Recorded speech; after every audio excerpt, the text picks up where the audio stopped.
Hello everyone! Welcome. So, happy Monday everyone! Happy Monday. Well, new week, new events, new everything. Bonus gold for that guy, though I'm probably not going to be using him that much. Goblins are going to be annoying. Orcs we're still not going to see because they don't exist. And this is really weird. They've never had this event yet. All you have to do is win PvP battles, and I easily do 150 on my main every single week, so that's gonna be, we don't even need to go out of our way. We already do PvP so much that it's just something we already do, so I'm not gonna need to really worry about that at all. So that's gonna be really nice. Hello Medi, hello Kimmy, hello Jin Kelsey, or hello Plumpko, hello Ronex, hello Diego, welcome all.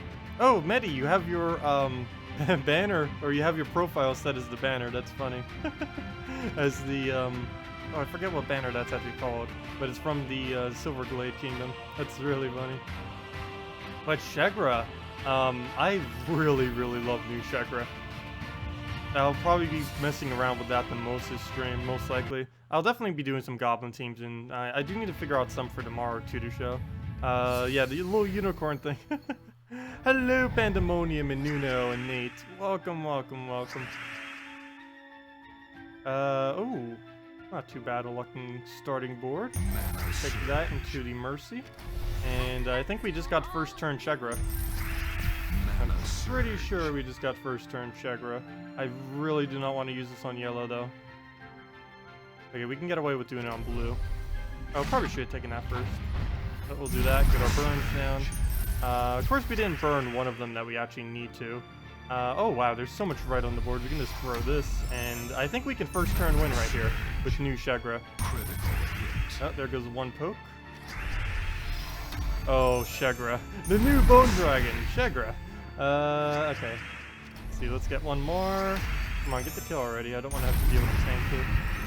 Okay, well, just keep going. Ooh, we missed. And if we don't have any free, so it's gonna get a billion hits on us.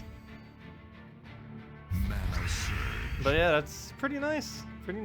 Hello, Arturo. Welcome. Well, we almost lost our Sheggra. That could be a little bad if we lose our Sheggra. And there goes all of our reds that we need, but we should have enough skulls to do something here. Yes, we do. And that's math. I'd arguably say they made Sheggra slightly too good. We'll find out over time, because they definitely have a lot of changes coming in 3.0. But up until then, Sheggra, I find Sheggra to be worse than Bone Dragon now, as far as how it just creates skulls and wipes through everything. The fact that it can now deal skull damage itself is a pretty big change. The burning is kind of okay too, but just the fact that it can now, it's self-sustainable for its own damage. Which it wasn't today. Oh, you got Sheggra today. Really nice. Great when it gets buffed. Yeah, most of the other buffs were kind of just rebalances.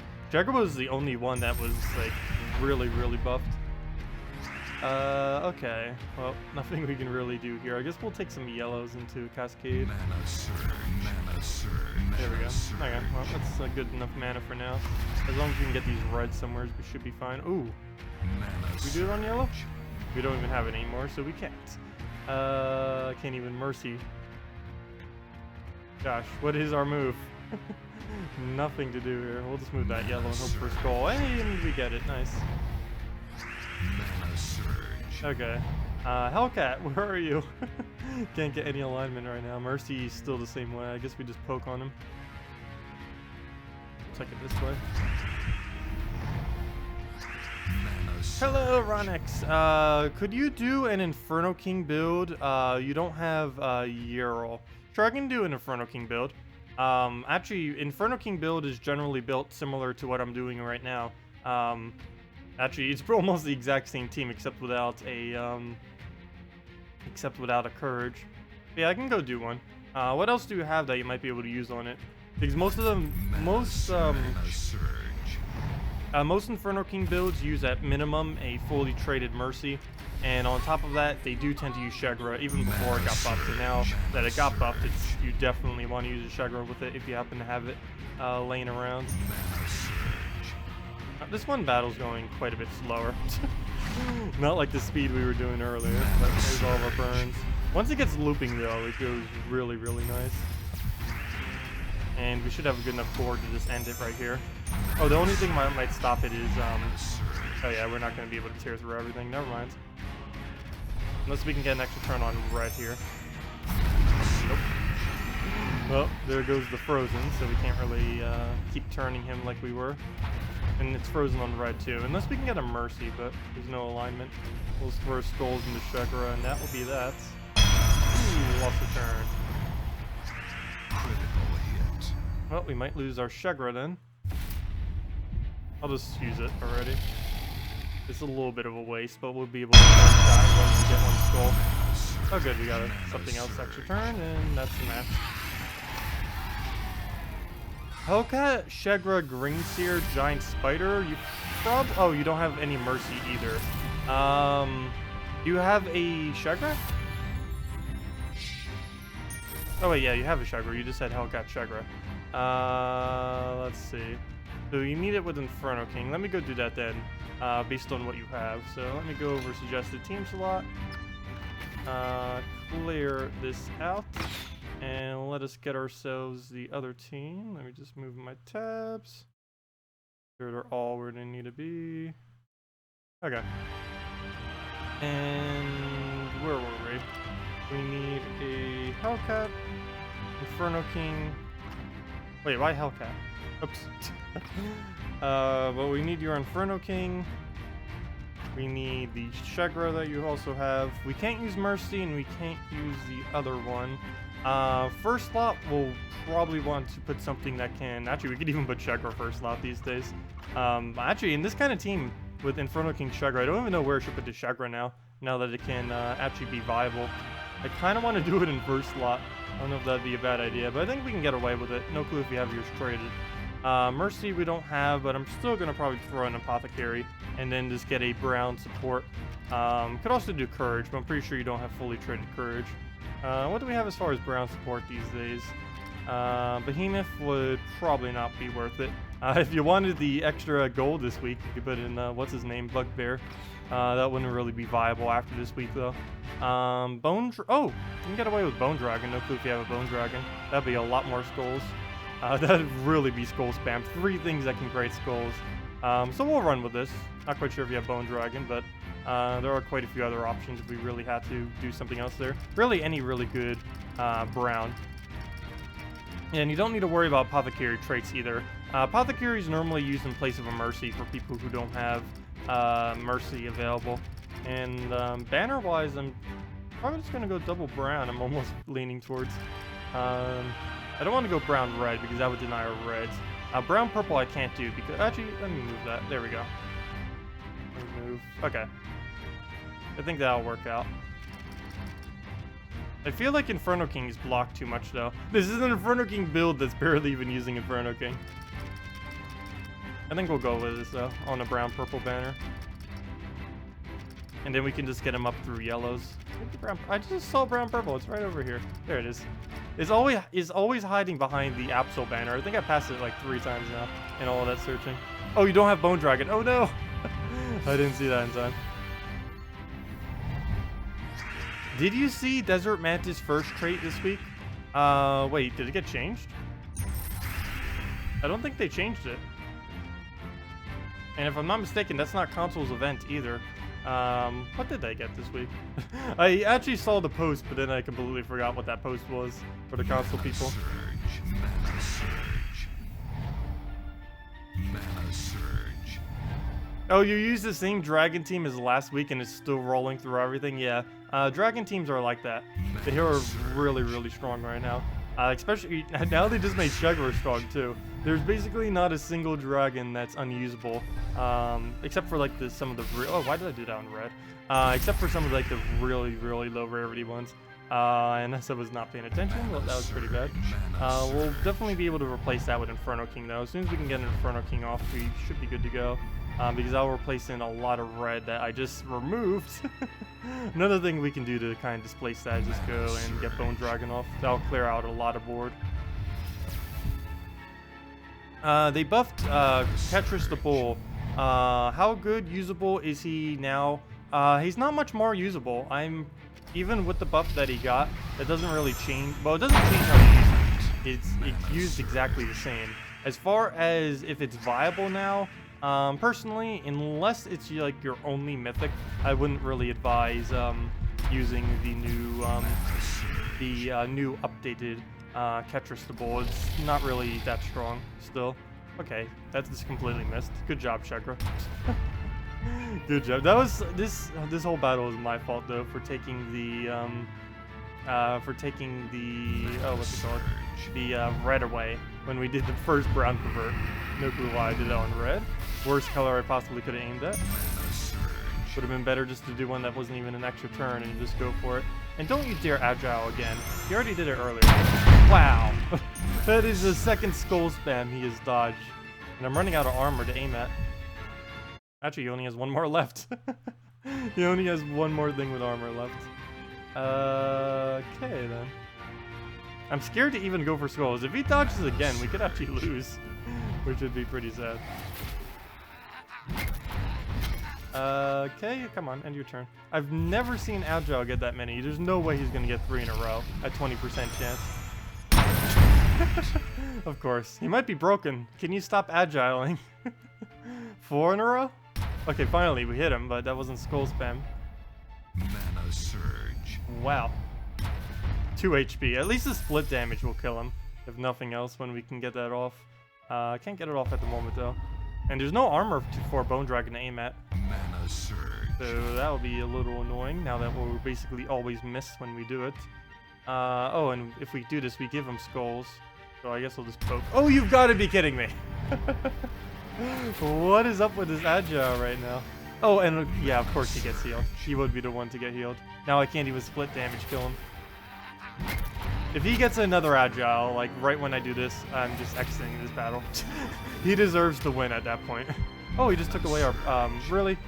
He just took away the green, so we can't get alignment on it now. Oh, never mind. Right off the top. Okay, if you Agile this. Thank you. Finally. Wow. How many times did we have to skull him? I think that was 6 or 7 times right there. He Agiled 4 of them. That is a pretty high 20% right there. Okay. But we don't use red anymore. And we don't really use Bone Dragon either in the current team we're using.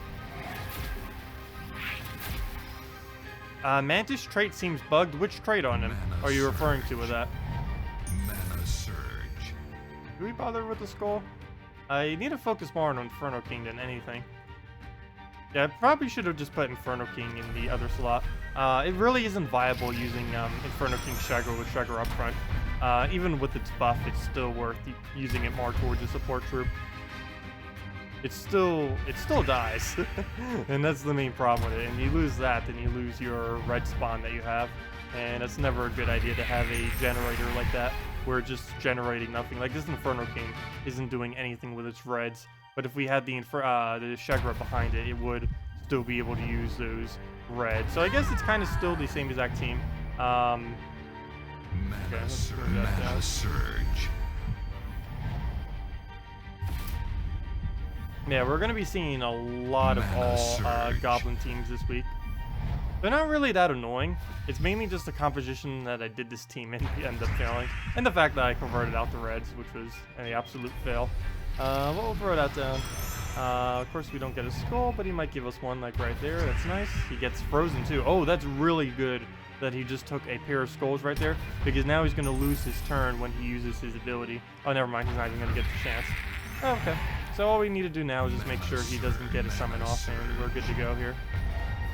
Definitely didn't go anywhere near as smoothly as it should have gone. Yeah, Goblins are very, very annoying. I'll be showing some really big counter teams to it tomorrow. It'll be the event video plus just ways to counter our Goblins and Goblin teams. It'll be a combination of both.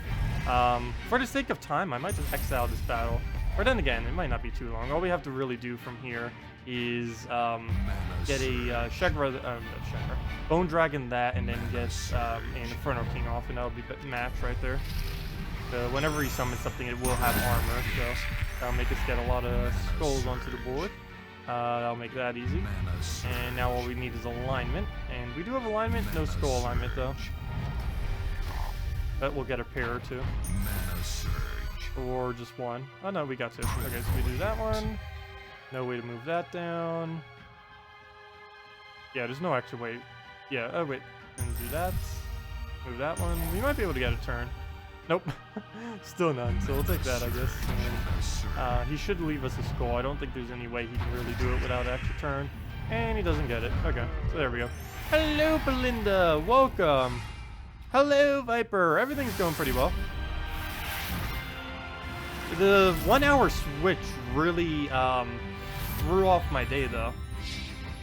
Not only did I end up sleeping in, it's just like a whole gloomy day. It's like the time and just the lost hour. I was like, okay, I'm just gonna rest now. It just threw off my entire day. It's been a really, really gloomy day today, too. It wasn't exactly raining, but it was just so dark out. Okay. Hello, Dogzilla and Henny and Belinda. I think I said hi to Belinda already. Hello, Tox. Let's see. Did I miss anyone? Hello, Billy. I don't know if I said hello. And hello, Vin Kelsier. If any of you guys have any other questions or team builds you want me to do, just let me know. But yeah, that didn't work anywhere near as I thought it may. This is normally what I build out of it. I know whoever asked earlier doesn't have this, but I normally just build the Mercy Inferno King Sheggra combo with anything up front. I just tend to prefer that. Actually, with the change that occurred, you could probably get away with doing it like this too or something. But that's my personal preference for it. Look at Desert Mantis. Yeah, let me look at Desert Mantis. What exactly changed with it? Groups, Desert, because I didn't see anything on the change log. Oh. Hello. Hello. Interesting. Trait Monster Bond. Is every Monster Bond like that now? Oh, it's not even coming up. What? Monster. Wait. Oh! Everything with Monster Bonds now has... okay. Well, I guess they changed something in the files that bugged it. It's not just with Mantis, it's with every single thing with Monster Bond on it. That's weird. Okay. Does it not function correctly? Let me go check. Let me go into just a random battle here. Clear out this. I did not notice that. Mainly because I don't really use any monsters. And the ones I do don't even have monster bonds. Let me just find some random things with monster bond. I want to do 4 different ones. Mantis, and what else has it? What else has it? I probably already passed one there. Manicore? Yep, okay. So all of those have monster bond. Let's see if it is bugged. The text definitely is, that's for sure. Let's see. Does it work still? No. Monster bond is completely bugged right now. It doesn't even trigger. That's really weird. Does anyone know what it does? Or it might just be nothing. It might just do nothing. But I'm not gonna actually play this out, but I don't know if I could try doing something to trigger it. I can't think of a single thing that might actually trigger it, but anyways, yeah. It doesn't work. Hopefully it'll notice that and fix that. I'm pretty sure someone has already reported on that. What do I think of an orc team? The problem with orc teams is they are horrible. They are all horrible, except Bugbear. Actually, Bugbear is one of the better orcs out there. There's really no way to build an all-orc team with the current amount of orcs that are in the game. Bugbear's okay. Feldross is okay. And that's about it. Oh, and Dark Song, if you really need to counter out greens, would be okay. But that's like the full extent of orcs. Every other orc in the entire game is just so useless to try using. There's also barely even any. I know that there's multiple showing up here, but that's just because other things have orc in their name. But there's only like, what, 8 orcs, I think, somewhere around there? 1, 2, 3, 4, 5,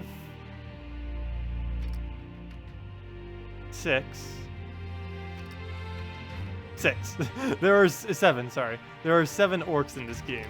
And they don't really synergize with each other.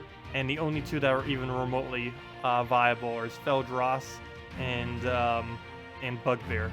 The rest just you don't ever really you need to use. I highly would not advise making a team of all orcs. What I definitely need to do though is make a team with one of that one guy. What's his name? Goblins and Goblins. This is the one I've been rolling with, but I need to go try him out with teams that aren't just all goblins. But we might as well start off with the all goblin team since it is Goblin Week. Might as well go with the annoying goblins. Okay, off the bat, we'll just want to go for our Goblin Rocket, not even worrying if he gets skulls, though I do need to worry if he gets reds. That would be slightly annoying over time. Oh, hail Sheggra!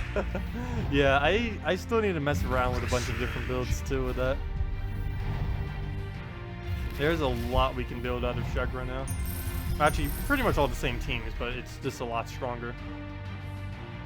Okay, we'll move that down, get our purples. Oh, we got a skull out of it too. Not gonna be enough. I'm just gonna throw his ability. Gets an extra turn regardless, so. Oh, should have taken that other purple first. But we'll throw this down. Oh gosh, we're getting so many different things on the board. Don't know which one to go for. Do that, get his ability back. Oh gosh, 2 HP, I'm not gonna waste on that. We'll just let the skull do it. Let's see if we can actually win this turn. No, I don't think I'm gonna get that much looping to be able to win this exact turn. That'd be a lot of looping. Though, who knows, maybe. Is that enough damage? I'm not even gonna bother calculating it. His 2-to-1 ratio, I really wish that was a 1-to-1 ratio. I'd probably use him after this week if it was a 1-to-1. A 2-to-1 just way too small for me to really use it this late in the game. We end our turn. Come on, we're a goblin team. We never end our turn. Where do we explode here? Oh, we can get a skull. Actually, we could have already gotten a skull by swiping it, but we get it for free. Okay. And I guess we just take yellows, get Goblin Rocket back up. Pretty much any Goblin team, I just focus around spamming Goblin Rocket as much as possible. He's just the best Goblin there is, which is why I tend to do that. No, there's no way where he can explode. Doesn't look like it. Might be like one area I'm not looking for. Oh, we'll just swipe the skulls, I guess, and then fire away. Mana Surge. Still not much we can do. I guess we'll get the Shaman up. Oh, some of its mana didn't surge though. No, not even Garnock is any good. They are definitely going to buff up Garnock next patch. Because they said like some of the weaker ones, if they do not buff Garnock, I have no clue what they're doing. If they do not bother buffing Garnock next patch. Because they said like all the weaker ones they're going to be doing. And he is definitely by far one of the weaker ones as far as legends and just any troop in general are concerned. Especially with the buff that just came to Luther. Because he used to be kind of like a summoning Luther. But now that Luther got buffed even more, Grashnock isn't even that. Or Garnock, whatever his name is. I keep mixing up the legendary's name with the kingdom's name. Mainly because the kingdom basically doesn't even exist. Most people don't use a single troop from that entire kingdom.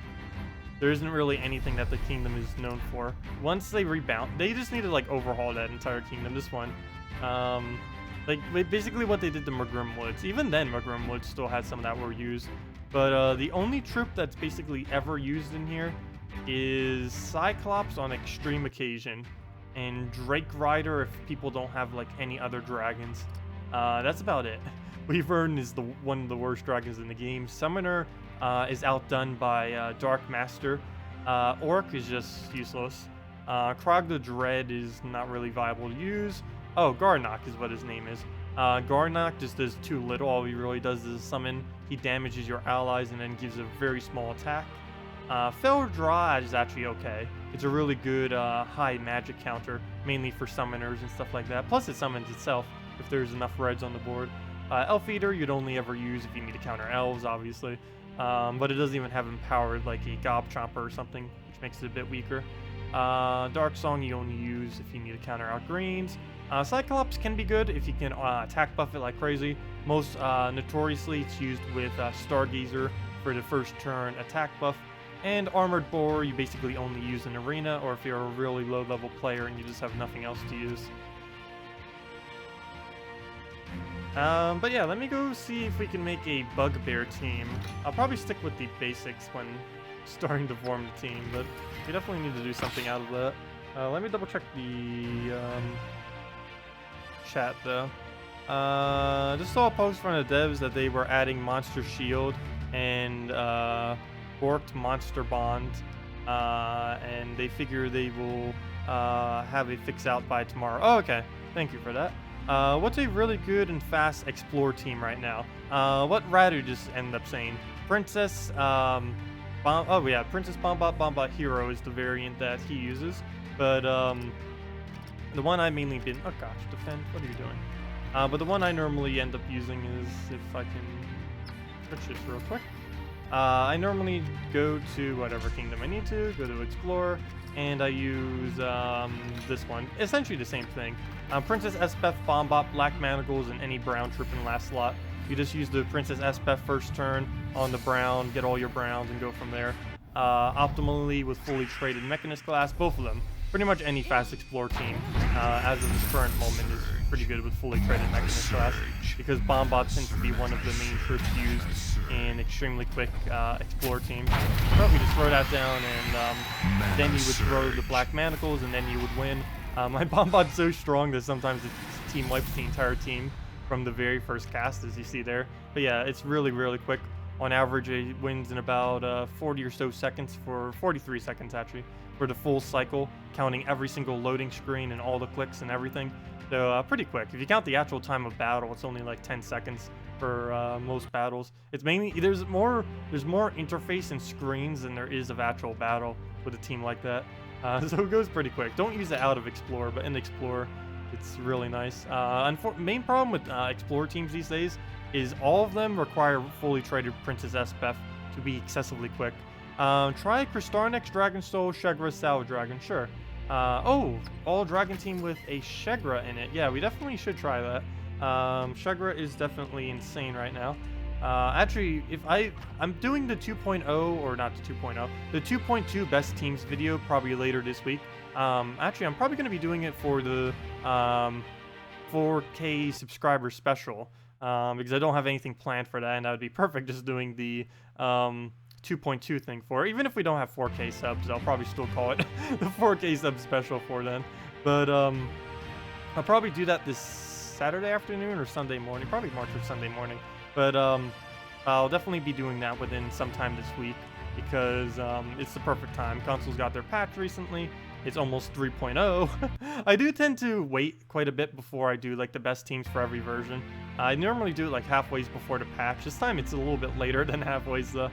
Normally do it a few weeks earlier than this, but they keep changing so much that it just you never know what it's gonna be. Dragon Soul, Kristarnex, Dragon Soul, Sheggra, and the Salad. Sheggra. Oh, that's something else Sheggra is probably pretty good for, because you can use it now in an all dragon team to. Oops, why am I? Oh, fail. I'm trying to type in salad to try to find Sevhina more. The Salad Dragon. I really wish they would put like abbreviations, commonly used abbreviations and nicknames into the search bar. And just a lot more searchability in game. Oh, I just noticed though, this team doesn't use yellow. But I guess that's because we have a minus banner on yellow. Normally I like to put one just so it has the explodes. Also, hello Bridget. Sorry that I didn't say. I saw your hello for a while there. Just didn't say it. Oh yeah, Barrier does not block against Skull Spam. I don't know if it ever will. If it does, Barrier is going to be insanely powerful. But as of this current moment, Barrier does not block Skull Spam. It'll block one skull from that spam, but in most instances, it'll still kill whatever troop you have there. Unless the only time that Barrier will make any difference is if they have Stone Skin or if they have Granite Skin. That's about the only time where a Barrier can save you from Skull Spam, and even then, it's barely going to do it. It'll survive like one hit away from like being killed or something. We're pretty close to it. Mana surge. Mana surge. Mana surge. Hello, Bratkins. I didn't ignore every single one of your posts. Second try on this question. Is there a reason that barrier doesn't work with skull spam? Well, I kind of just answered that. What the reason is, I honestly do not know. But that's how it currently works. Sorry, I don't mean to be ignoring you guys. Mana surge. It just sometimes happens. Okay, we'll throw to Sheggra. Oh yeah, Salad Dragon's coming next week, so yeah, if you want to save up for it. And it's Gloomleaf as well. And normally Gloomleaf wouldn't be that good, but next patch is getting buffed. We already know. So it might be good next patch. And getting it next week would be kind of good. So yeah, definitely save your event keys for it. It'll be nice. If nothing else for the Salad Dragon, but you might want to get at least one Gloomleaf too if you don't already have it. Because we aren't quite sure how powerful it's going to be buffed to. All we know that it is becoming stronger next week, or not next week, sorry, when the next patch hits. Which may be next week, who knows? We actually don't know when the next patch is coming around. We know it's coming pretty soon because they're most likely going to have the new kingdom out after the patch, and a new kingdom's coming in like, what, 2 weeks? It's like 2 weeks from now. 24th? I forget the exact date. I don't have the screen up for it right now that says it. Okay, good. Our first slot is not frozen, so we can throw that. Is Guard team still your favorite and best for PvP? Is Guard's avatar still my favorite and best? It's still one of my favorite. As far as best, it really depends on what we're facing. I think once Bone Dragon becomes nerfed, it'll kind of be one of the better ones. Because the main problem it has right now is if Guard's avatar gets hit by a Bone Dragon, you're going to be wasting about a minute or two just from repairing from that hit. But if Bone Dragon gets nerfed like it is next patch, and not as many people are using it, Guard's avatar will become indirectly stronger because you won't have to deal with as many Bone Dragons lurking around. That really just depends on what ends up happening. A lot of troops are really dependent on what's being used as far as how strong they're going to be. Like Queen Mab, for instance. Queen Mab is really, really strong, but if a lot of people are using Impervious or Immune to Freeze or Immune to Mana Burn, those kind of troops, then she's not going to be good. But if the meta's ever anything that doesn't have immunity to those kind of things, you'll just be used so much. Hello, JZG, and hello, Noob Russ. Welcome, welcome. But yeah, Guard's avatar is still one of my favorites out there. He's not like the most overpowered thing. I normally do it with either... Oh, against Stamens it is, though. Really overpowered against Stamens. But, I normally do either of these two. Mercy, Alchemist, Hellcat, and with Guard's avatar. Or if you don't have it fully traded, Honor, Dragon Soul, Guard's avatar, and Set-Type Warrior. Normally I'll use the first one, but I tend to show this one a lot simply because a lot of people do not have the trade stones to fully trade a Guard's avatar. But once you get a fully traded Guard's avatar, you can just make an infinite looping team if you really wanted to, and just loop with them. Works out pretty nice. I still go on 2-cycle with it. Oh gosh, it just gave me so much mana. I normally still do go with 2-cycle on it though. Even if I do go with any of these other Guards Avatar teams. This one I go with 1-cycle because you can get it from the Honor. But if you're using a looping team, I normally go for 2 casts, simply because it's more time efficient than having to waste so many turns in a row to get all the armor that you need. Well, you don't actually waste turn, but you waste time. Like, you can, if you really wanted to with the other team, you could win on, like, turn 2 or 3, but you'd waste so much time, because you'd be doing a lot of needless looping that you didn't really need to do. Okay, well, this is horrible, because now he's going to get skulls right here. There's one place I can stop it, and that's if a brown falls, and no, it does not, so he's about to get a famine. Really annoying, might kill whatever he touches. Yes, he does. Well, that's not good. That set us back quite a bit. But if we can just get Guard's Avatar off, or Dragon Soul into Guard's Avatar, should be good to go. Good. Oh wait, never mind, I already. You bet people will still use Bone Dragon. Sounds like only change will be hard cap to armor strip. Yeah. I'm pretty sure Bone Dragon will be used quite a bit, regardless. He's definitely not going to be nerfed that hard, that no one's going to use him ever again. Just some of the really annoying teams that he's used in right now, like Courage Spam and stuff like that, will probably fade away once he gets nerfed. especially now that they made Sheggra more of a viable option in comparison to Bone Dragon. We'll probably even just see a lot of more Sheggras being used too. It'll really be nice when Sheggra's event comes back around. Only problem is there was already one not too long ago with the Obsidian Golem. I think that was like, what, a month ago? And I don't think another one's coming anytime soon, unfortunately. I wonder how that pans out for newer players, though, because they have to fight the new Sheggra. Because if they have to fight it with traits, that might be really annoying. When you don't have to do it in your very first battle, but if I'm not mistaken, if you are too high a level when you do the fight to try to get the Warlord class, you'll have to fight a traded Sheggra, and that might be a little bit too annoying for newish players to handle. I believe that doesn't happen until level 50 though, but if anyone's like gaining levels too quick, then they might run into that problem earlier on in the game. Yeah, Sheggra did get buffed. It now has two things got buffed. It's mainly just trait related.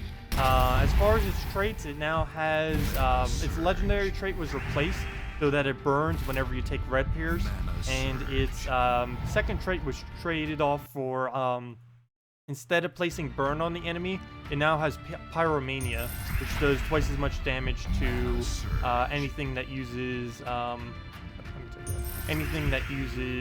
anything that's burned. It'll do twice as much damage. Sorry. How do you know what troops is coming for next event key? Is it based on the town or the trait stone coming? It's based on where the event is. Like right now, we know since it is Asian that all of the, or most of the troops within the drop pool are going to be Zacian troops. I highly advise not using event keys on it this week. But as far as what's in the event pool this week, it's mainly the ultra rare and higher from Zacian. There will be a few others placed in there, but a good majority of them will be that. And the only legendary in the drop pool this week is Goblin King, but all of them are pretty useless. Or I should say Goblin King is. Oops, that's not the right kingdom. Let's click Zacian. But yeah, everything that's in like the drop pool right now are things like Black Beast, Brian the Lucky, Goblin King's the only legend in a drop pool, Goblin Rocket, Hobgoblin, Nobin Brothers, and Sir Snothelm. Most of these troops you don't really need. Good majority of these you don't use in any other team other than just with other goblins. The only two exceptions of this I would say are Goblin Rocket and Black Beast. Black Beast is used in a lot of various teams where you make basically a one-shot Black Beast, where you just get his attack up so high and then just instantly kill everything and just have something on your team that can summon and just keep eating the summon. Goblin Rocket's used most notoriously with Yarrow Firemantle, though it can be used in pretty much any team that generates reds or yellows to spam like crazy. But that's about it. Goblin King is almost useless, don't know if it's getting buffed next patch. All these other ones are really situational and are mainly used within the context of an all-goblin team, like this guy. He's only ever going to be used in an all-goblin team. This week you can get away with the fact that you get 400 extra gold. You can kind of plop him into anything because he has 50% bonus, but after this week he's just going to be only in goblin teams. Also, another way to see if you actually know what troops are based on their appearance, you can see what the drops are. Like you can see here, there's the Goblin King. He's the only legend in the drop hole this week. Do not bother spending event keys though, unless you don't have a Goblin King and you really want him for collection purposes. That's about the only reason you would do it. But you can see, another way you can kind of see is whatever. Oh gosh, it's only bringing the same two over and over again. Normally it brings a large variety of what. There it is. Oh, there's a different one. But yeah, you can kind of see that way too. But it's based on Kingdom, is the bottom line. Long story short, it's based on Kingdom. I know, silly one defender teams. A lot of people have been exploiting that lately, and it was brought up to the devs' attention again recently, so I don't know if they're going to crack down on that. Or not really crack down, but I don't know if they're going to change the game in any way soonish. Probably the patch after next patch. Maybe they might make some reworks to the way that matchmaking works, because it is really, really broken right now. And it's been abused pretty much since it came out. Actually, there's always been at least one thing in this game at any given time that has been abused like crazy. But hopefully they'll look into it. Mana surge, mana surge. Well, have fun playing, Matt. And for anyone sticking around, we will have the redeem code for today in about 20 minutes for anyone interested in that for the free little bit of resources. Do you think your favorite goblin is still Sir Snothelm? Yeah, Sir Snothelm is still a really good disable. I personally don't use him that much, mainly because he has a low damage output. For disabling, he's really good, but damage-wise, he's kind of average, and I tend to prefer using other options. Let's see, did I miss anything?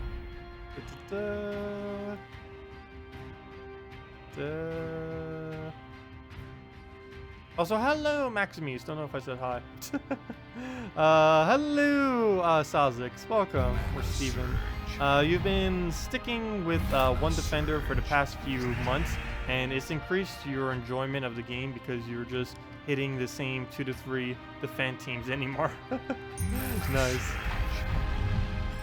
I'll throw that down. Yeah, I know, not just hitting the same. Yeah, I know what you mean with that. Because if you do set your, if you set your team score lower, you'll have a larger range of the people that can actually fight you. Because the main problem with a really high team score is you only fight other really high team scores. And of course, pretty much everyone with an excessively high team score above 8,000 are using the most meta, overpowered, strong teams in the game. And it can be really annoying to have to face, and most people just copy each other's teams until like half the teams are the exact same team over and over and over again. You guys have probably seen it a lot. Luckily, since we're still a little bit lower on rating, it doesn't really, you don't really see it. But once we hit the max 1.9k rating, the rank 1 thing, and then we go a little bit later into the week, like by Wednesday, pretty much every single one of the battles, you guys know, tends to be almost the exact same thing over and over and over again. But yeah, setting your team score lower can help with that. It doesn't do too big a difference sometimes, but it is noticeable. And for people who like more variation in their battles, it's definitely helpful. Something I find pretty odd is there's actually more variation in the casual battles than there is in the PvP battles. Like, I find some of the casual battles, like the teams they have set up, to be stronger than some of the ones in PvP. Like, if we go check right now, I'm pretty sure, because I'm saying it, it's going to prove me wrong. But here's a all-dragon team related to that. Let's see what we find in casual. Oh, of course. Really? Really? Well, at least that's something slightly different right there. Don't normally see that combination. But you do get to see things that you don't normally see. I've never seen a Demostrix or Demostraxia used in ages. Yeah, the Stardews I haven't seen in a while. This completely missed my point though. Using exactly what everyone else does. Well, there we go, 10 wins. Now we just need 140 more PvP wins. The slow process of winning PvP. Slowly but surely. Technically, if you really want to do this event quickly, all you'd have to do is just do your one trophy over and over and over again. Because that would give you the quickest event gems compared to anything else. I don't really need to do that though, but since we're already here, okay, let's go and throw that down. Get all a little bit of manas. Oh, I gave it purple. I didn't really focus down a single mana. The team I'm using right now isn't particularly good against the team he has. If I was to spam one trophy, it definitely wouldn't be what I'm using now. It'd be way too slow to consistently do it. We would need something that could spam like crazy. Preferably something with quicker AoEs. This team has a lot of AoE that actually hits all the enemies. The main problem with it though is it takes a while to get started, especially if we can't get Dragon Soul up immediately, which we are not able to right now. Of course, that happens instead. But I guess we'll just end it off with that. Actually, what am I doing? I could probably Guard's Avatar right now and just win. Almost. Almost. Really close, gosh. I forgot how flimsy these one trophies are sometimes.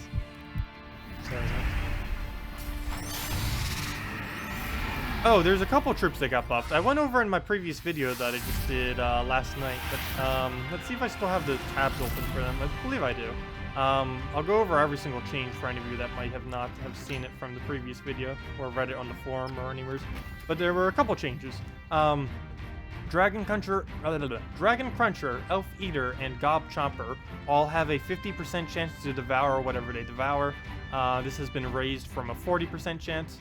The other changes are Kurtrus the Bull now has a 2-to-1 ratio instead of a 1-to-1. I mean, sorry, a 2-to-1 ratio instead of a 3-to-1. That'd be cool if it had a 1-to-1. That'd be too powerful though. Taraxis now has a 1 lower mana cost, so now it's 13. It also has a 2-to-1 ratio instead of a 3-to-1. Luther got a really nice buff, really good for newer players. He now got a 2 lower mana cost. Whenever they reduce something's mana cost by 2, that is really, really huge. But he has a 2 lower mana cost. He also has a 1 higher base magic, so at all levels he has 1 higher. And if you happen to get it to legendary, he also gained an additional magic at level 19. So he's overall 2 higher magic than what he was previously. And Sheggra got the biggest change out of all of them. It instead of burning enemies when doing skulls, it now has 2 times as much damage if they are burned. And it also, instead of burning enemies whenever it gets hit by skull damage, it now burns a random enemy whenever it takes red gems. So definitely a really huge change for Sheggra now that it can be used offensively instead of just defensively. Normally you would have previously, and still kind of do, use it as a support skull spammer. Now you can actually set it in like first or second slot and still get away with it. Probably not first slot. Some teams you can get away with first slotting it. We had one earlier. I still need to figure out a couple more. I tend to just build it around whatever can feed it quickest. And this is just the easiest thing to do it with, because you can get Purge looping, which always works out nicely. Or, you know, normally works out nicely, shouldn't say always. Can backfire quite a bit whenever it misses. Especially if we had, like, if we used it right now on this kind of board, it would probably miss. Well, we got our Mercy, got our Sheggra. Might even throw to Sheggra, might as well. We got the burn on him. Oh, if he agiles again, don't you dare. He agiled a billion times earlier. What? He agiled it. Oh gosh, this troop does not want to be hit by skull spam. I don't think I have hit him with skull spam all stream. This better not be a reoccurring thing this week with agile on him. There we go. 1 HP off. We'll let the burn kill it. As long as he doesn't cleanse, we should be good to go. Ooh, very nice on the Browns right there. Be able to get all that going. Looks like I'll have to waste my turn, or not really waste my turn, but it looks like I'll have to take a skull right here. Don't really see another option. Oh, you've got to be kidding me. This definitely needs to not be a reoccurring thing. Him just agiling like crazy. That would be horrible.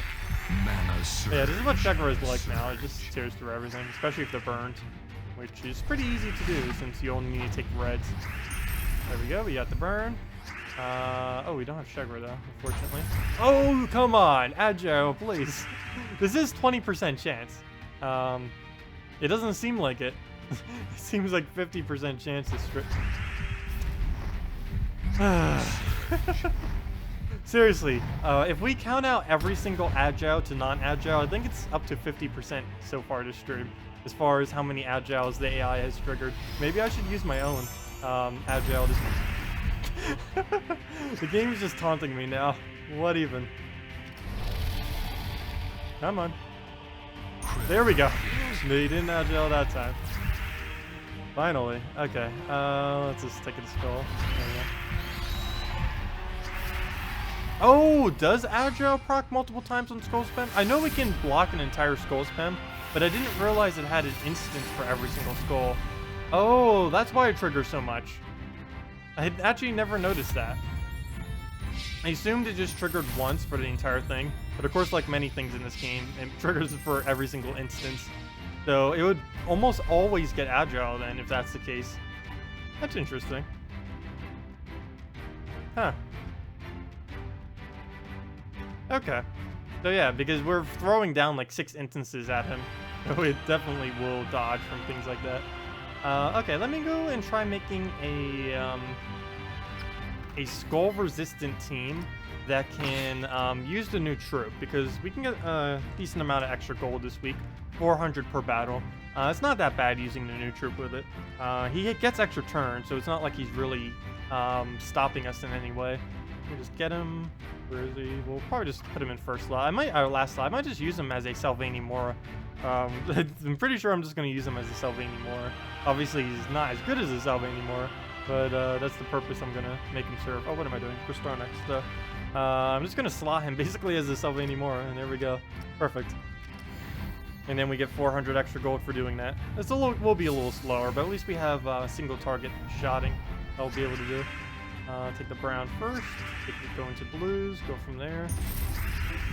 Mana surge, mana surge. Oh, little skull poke. Well, take our purples. Surge. Oh wait, was it only an explorer? I didn't even fully read it. Fail. You can tell when I don't do the event video first, because on Monday streams I didn't even read the thingy. I normally just glance at it real quick and it's like, oh yeah, we just have to do this, and then I don't realize where it is. But that's one thing I really hate with locations whenever they do it, because I like that they like incentivize doing certain things in the game, but it's always really annoying because it changes almost every single week as far as where you have to do it. And sometimes it's PvP, sometimes it's only explore, sometimes it's only challenges, and it just keeps shifting all over the place. And it makes it so content isn't dead, but they're just trying to save. They're just trying to give a reason to use. I wouldn't really say it's dead content, but it's content that doesn't get used nearly as much as something like PvP. Yeah, I'll go double check that right after this battle. That might be the case. I will check as soon as we end this.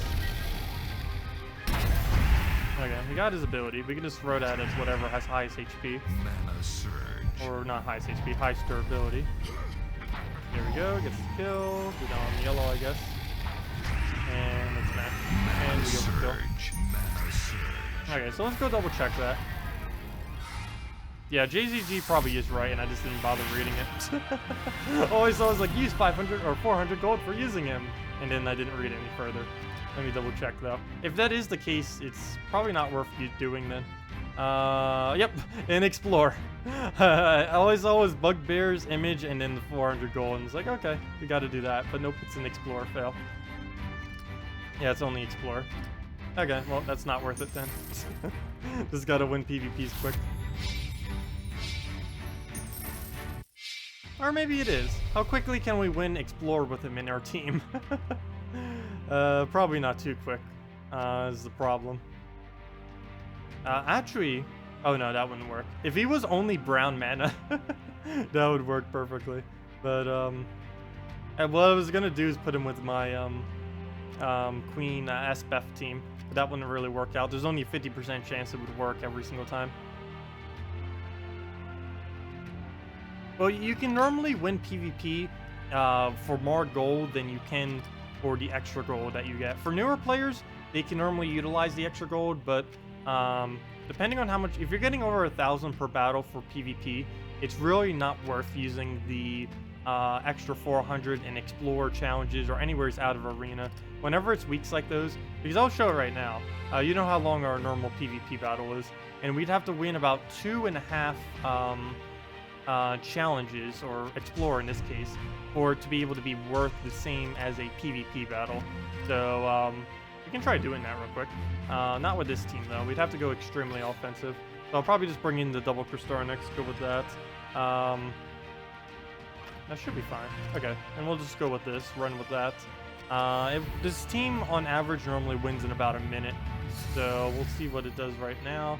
And technically that would be about the same amount of gold then, if we really consider it that way then.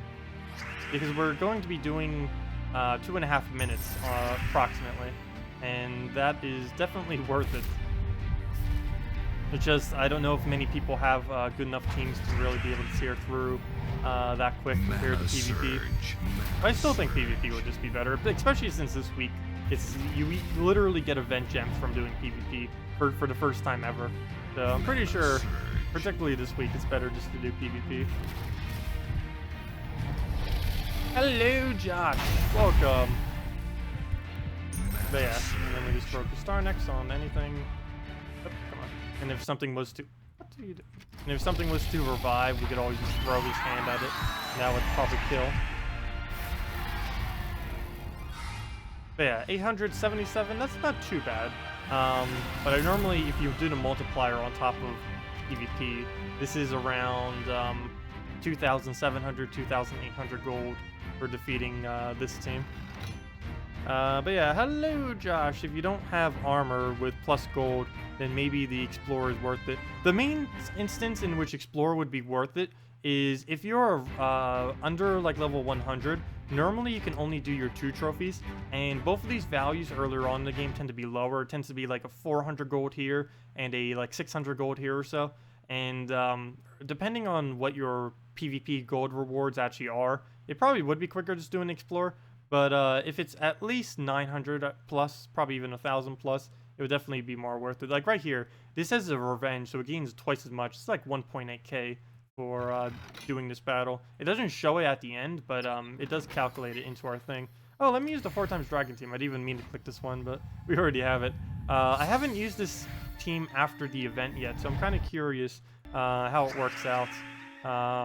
And right after this battle, I think I'll go give out the redeem code for tonight. You thought the event would either say summon goblins or gain specific amount of gold. Oh, that would be pretty cool since they're kind of like thieves and stuff, where normally goblins tend to be. That would be pretty cool if they did that. But yeah, they didn't. It just you just win in PvP, which I don't really mind. This is arguably, or personally I find it to be, the easiest event gem they've ever done, because I already do more than that every single week in PvP. I don't have to do anything different this week to get maxed out event gems. Normally with most events you have to go out of your way to be able to get all of the event gems. Oh gosh, Corvash, please. Normally you have to go out of your way to get all of the event gems, but this week you literally just accumulate them from doing the best farming in the game, which is PvP. So it's a pretty easy week as far as the event is concerned. Oh, there we go, killing that out. Throw it on yellow, I guess. Get the cascades. Can we actually get a purple out of that? We did. Nice. Didn't know if it would go low enough. I didn't bother checking, but it did. Mana Surge. But yeah, that almost went to the same exact time as the previous team we just did. And we just got 2.2k. That's actually more towards like 4k because it's a revenge battle. And while it doesn't show it, it does give twice as much gold. I don't know if they're fixing that next patch or if that's actually a mechanic, but that is how it kind of is. Oh, I just did another battle. We'll go do it right after this battle then. Let's see. This is actually one of my favorite teams now. It still seems to work just as well even after the week where it doesn't have the 50% and everything. The only slightly annoying thing is I don't have him at Mythic. Maybe I should have got him to Mythic because I am kind of using him. But I guess it won't matter too much. When he gets into the drop pool, it'll be pretty easy to pull him. The only issue is, if he's not in the drop pool by the next kingdom, that might be a bit of an issue because I'll be using all my glory keys then. And if I don't get him to Mythic then it'll be like months before I get him to Mythic. So that could be slightly annoying. Unless I go out of my way to spend a bunch of keys, but hopefully they put him in the drop pool by the next kingdom, which is in like 2 weeks or so. So if they don't do that, then that could be a bit of an issue. Because he's going to be legend for a good long while. If that doesn't happen. Okay, we just throw that green. Don't want to get entangled, which is one of the main reasons I'm actually throwing that green there, even if the board isn't that good. I need to make sure his Spring Imp doesn't get any mana, if I can try to help. Also, if I'm not mistaken, Spring Imp, it is March right now. Let's see. I believe next month Spring Imp starts to become available in the drop pool. Spring Imp is personally my favorite imp out of all of them because it can place Entangle on all enemies, and that can be very useful if you are dealing with a lot of skull spam and they don't happen to have Impervious, because even if you kill the first troop or second troop, you'll still have ones behind it that are still entangled, which is always nice to have. He's the only troop in the game that can entangle all enemies. Oh, you can get Mongo now. Is Mongo in the drop pool? That's funny. Yeah, there's a lot of troops that still need to get out. Most of them I don't bother doing because it would be a waste to do them when it's not like a new kingdom or something. Because if I really wanted to, I could just throw all my resources down, but I normally save them for when it's best value, and that would be whenever the next kingdom comes out. Spring starts March 20th. Yeah, they normally do it by month though, not by when the seasons actually occur. So they'll likely wait till like April 1st or April 2nd. Also, that's something else. I'm really curious if the devs will do anything for April Fools. If I'm not mistaken, they have never done anything for April Fools. So I don't know if they probably won't even bother this time around. But that'd be pretty cool if they did. Oh, also, this might be the week we hit 100,000 on Glory. Because I don't need any more brown green if I'm not mistaken. If I go check that, we're at around 80? I want to say 80. 71, still enough. Anyways, let me go give out the redeem code. Since we're right at the hour mark. First need to go find it though. To the Gems of War forum! Okay, Gems of War. Let me open up game code in a new tab. We'll be needing that in a moment.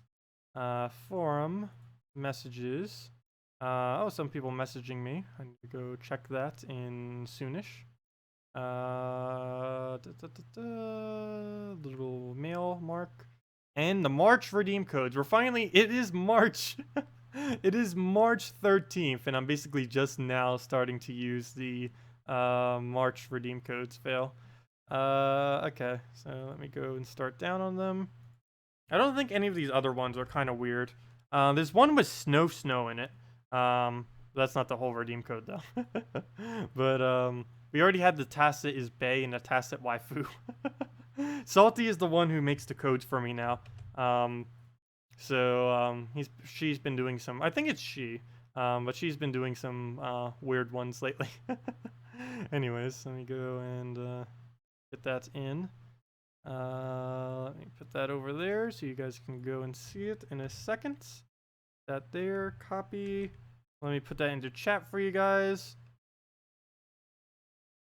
Oops, what just happened there? Okay, well, there is the redeem code. You guys just use it at that link right there, or the Gems of War website, gemsofwar.com, then go into game code, or you can just use that link right there. Let me get that into our interface as well. Let's see. Put that in. And we'll be streaming tomorrow night too, and giving out the code pretty much the same time. I normally do it like halfway through the stream on Monday and Tuesday night streams. We just center that, and there we go. Good enough. This is for PC mobile players only, unfortunately. Console players, it will not work for you. To be able to put it in, you just go to a website and you put in the invite code. Your invite code can just be found there under the options menu, under the little cog right there. But let me go and put that in myself. Put in the code. I'm not a robot, or am I? And successful. Okay, so it does work, and it just gives the normal reward of 2 trigger maps, 1 gem key, 200 souls, and 2,500 gold. And let's see what we get from the gem key. Come on, mythic. Spider Queen useless. Actually, I shouldn't say that. Spider Queen's okay with Taray. That's like the only combo it has in this entire game, though. Yeah, no problem for the code.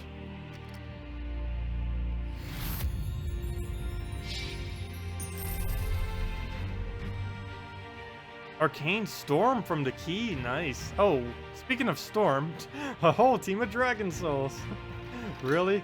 This would have been so annoying last week. It's still going to be annoying, but not as annoying as it was. You know what? I haven't used Dragon Cruncher since he got buffed. I think now would be the perfect time to go pull him out. Let's go do that. Dragon Cruncher. Dragon Cruncher, Green Seer, and something to do Skull Spam with. What does that leave? Blue and brown. No blue, brown, actually Skull Spam, so I'll probably just go for... do we bother with Bone Dragon? I don't think I do. I think, actually we could get away with doing Giant Spider. Well, let's do, I don't know. Because then we can't Skull Spam at all. No, we'll go Giant Spider, why not? Why not? Banner, we'll want to go, wait, is there a -1 brown banner? Yes, there is, but it's Claw, so it wouldn't really... Well, I guess we can get away with that, sure. Let's go use Dragon Claw. Okay. But we'll go and see what we can do with Dragon Cruncher. He got a slight buff. 50% chance to devour dragons instead of 40, so we'll see what we can do with that. Didn't bother with Skull Spam, though. Probably should have. Especially since this team is most likely going to revive a lot, but as long as we can get Green Seer Giant Spider looping, should be good from there. Oh, there we go. Look at the hits. The hits are strong. Okay, we got one of them up. Red, purple. Yeah, we do use both colors. You got a blade dancer. Nice. Every time you try to enter the code, it always says there's an error while saving. If you get the error while saving code, that means something in your name is not correct. Some things that this might be is it might be cap sensitive. The other thing that normally occurs with this is if you have a number after your name, like if it was Zeox2, you would need to do an underscore between the end of your name and before the number, in between the two. There's sometimes an invisible underscore in people's names who have a space in them like that, or have a number in them like that, which is pretty annoying, but that's how it is, unfortunately. But that might be what's causing it not to work for you. There we go. Oh gosh, how many times is he gonna revive now? Not this again. I thought it was done with this last week, but some still survived. The Dragon Souls still made it into the new fresh week. It's pretty obvious to see which people haven't changed their defend team yet. Actually, technically I haven't either. I just moved mine back to the exact same Dragon team because I didn't feel like making a new one. There isn't anything particular that you can really set it to this week, so it kind of doesn't matter what you set it to. Because you can't lure out event gems this week because there is nothing to lure. Just winning a battle is all you need to do. So I guess one troops this week might be the lure, I guess, because you can easily get people to fight you if you're only using one troop. Okay, well, we'll throw that down on the red. And coming out any free skulls? Doesn't look like it. We finally got Giant Spider. That's the first one this entire battle. Oh, didn't see the green. Oh, I probably could have swiped there in a way that we could have taken the skulls. Oh well. Come on, Devourers, where are you? There we go. One down, and no revive. He just does nothing because he's entangled. Can we get a Giant Spider off? Doesn't look like it. Can't aim it at green, obviously, because you need the color. Still can't. Doesn't seem to be. Nope. Not even on blue or something. I guess we'll take a skull. Oh gosh, he got 2 revives. The exact same one. So let's throw down our 50% chance to devour before we do though. Let's get our mana for our greens here. Only needs 3 mana. Still takes all of it. Let's just get everything up, I guess. Do that on purple. Deny it out. Mana surge. Okay. And now we can just start casting them. Will it get its 3rd revive? Nope, we don't even get our devour. I'll still try it again. If the next one doesn't do it, I'll just let the skull do it. 3 revives in a row. From the exact same one. That's not even a different one. Okay, well we can't use that. We can extra turn there, but I don't want to have to waste. Come on, skull. Let's see, will he go for his 4th revive? Can he manage 4 revives in a row? Hopefully not. Well, we'll just take our greens, I guess. Probably shouldn't have converted out the purple there. I did that just so he wouldn't get his mana, but he needed so much more than he needs it. And even if he does get his mana, that wouldn't be awful because he'll board clear for us, which will help. Okay. Might just throw. Oh, just didn't see that there. Good, it finally didn't revive. About time. Nope, nothing we can do there. Nothing we can do with Giant Spider. Come on, Cruncher. Get the Devour. Oh, there goes another. And another one. Oh wait, why didn't I take the skull? Fail. Well, maybe we'll get one off Cascade. Nope. Oh, we'll take the purple. Get our greens here on brown. And hopefully we'll get a couple skulls out of that. Looks like there'll be quite a few bunched around each other. None of them for extra turn though. None. Nada. Even if we move that over, that's not going to move them into extra turn. Nope. We can try for one here though. And we don't get it. And he blocks our other one, but he moves it back. Okay. I think this entire team has managed to get 5 revives so far. 3 of them on a single one. Mana surge. Oh, Dragon Cruncher plan did not work out. There we go. Well, at least we can see what his 50% Devour is like. So that isn't too big a change, but at least it's a bit more consistent.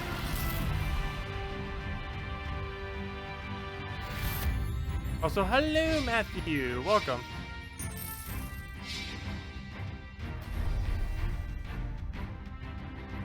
Oh, you got Behemoth from the key. Nice. Very nice. Ooh, Draculus. What should we throw out Draculus? Yeah, we can't really use... but let me try making a different Sheggra team. Let's try doing something around Sheggra. I'm gonna see if we can make another first slot Sheggra. I don't know if we can get much better than what we were using earlier. Oh, I know what I can do. It was actually something I used to use before. Green Seer... Web Spinner, and I completely forget what last slot is. Oh yeah, Spring Imp. See if we can get away with this, because we can get burn spam on this. I was using this quite a bit in the past. The main reason I stopped is because freeze is so ridiculously devastating against this team, but it still works out pretty nice. Let's move that there. Actually, we'll keep it there. Why not? Okay, let's go throw this down. Could I do something with Sheggra and Fire Mantle? Yeah. I can tell you right now, the team you should do with that is Yerol, Fire Mantle, or then again, there's one small issue with that, and that's the fact that you have two different things that burn the entire team, which doesn't really synergize that well. But I've mainly been using it with Courage, because I found with this boost ratio, it just works out excessively good. They basically indirectly buffed Courage. But I'd probably just go with something like Yerol Fire Mantle, Alchemist Hellcat, and Sheggra for the most part. Just keep it simple and easy to use with a lot of board control. Border control is always good to have. Oh, we got it webbed, but that's not going to help it deny the skulls, unfortunately. But we can get it entangled by doing this. Oh, and it even aimed at the correct one, so that works out perfectly. And now we should be able to get Web Spinner going. And if we can just get some reds, we'll have our more burns as well. And it'll work out okay. Doesn't improve too much from having a Sheggra on it, but of course it's definitely helpful, the new Sheggra. Okay, this will probably miss, but I'm going for it. Ooh, it missed. And it gave me 2 turns? Yeah. Well, there goes our Web Spinner. Oh no, even 3. Normally, you use the Spring Imp before doing that. And this is the reason why you use the Spring Imp before doing that. You know, I probably could, why did I do it in this order? I probably could have put Sheggra second slot, would have been the better idea. Because we're obviously going to use, let me try this again with it in second slot. Because we're obviously going to be using the Web Spinner is going to die eventually, because the skulls are going to come back. We don't have any freeze or anything like that. If we can't get Entangle out on time, it's definitely going to die. So we'll need this Sheggra to kind of be there. Oh, really? It's using that class? We have it poisoned and it's using that class. He's almost invulnerable. Unless we can get some nice skull spams off.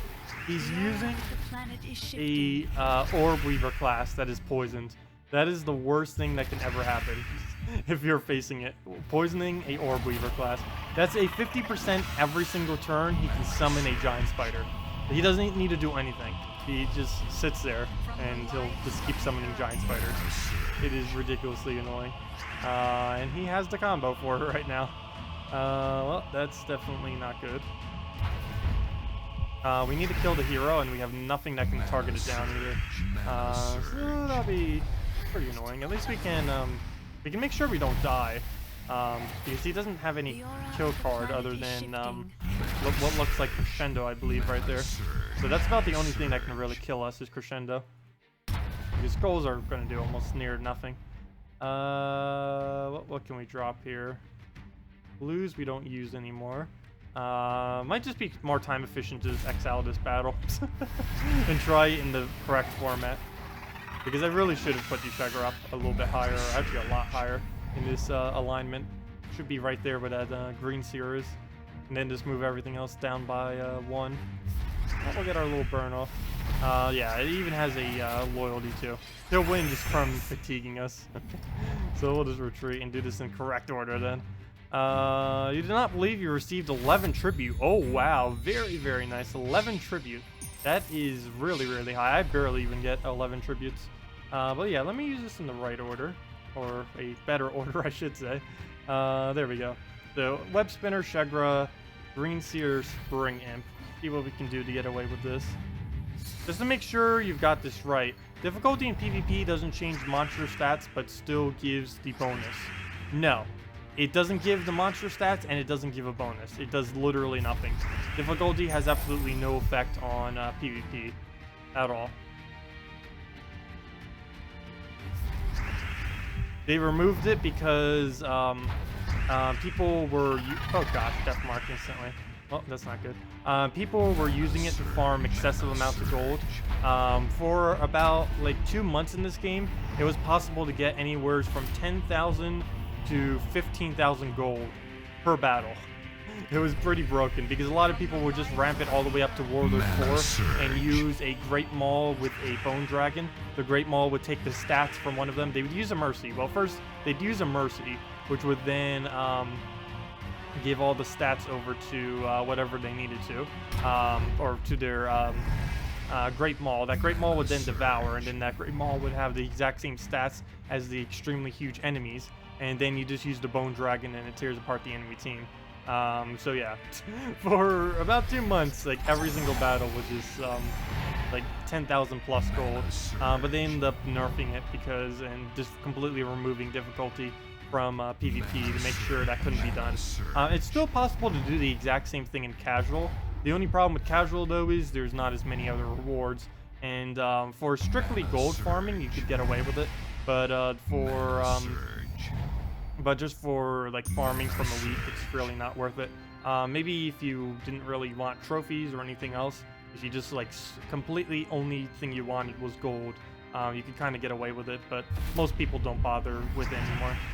Just more efficient winning normal PvP quickly.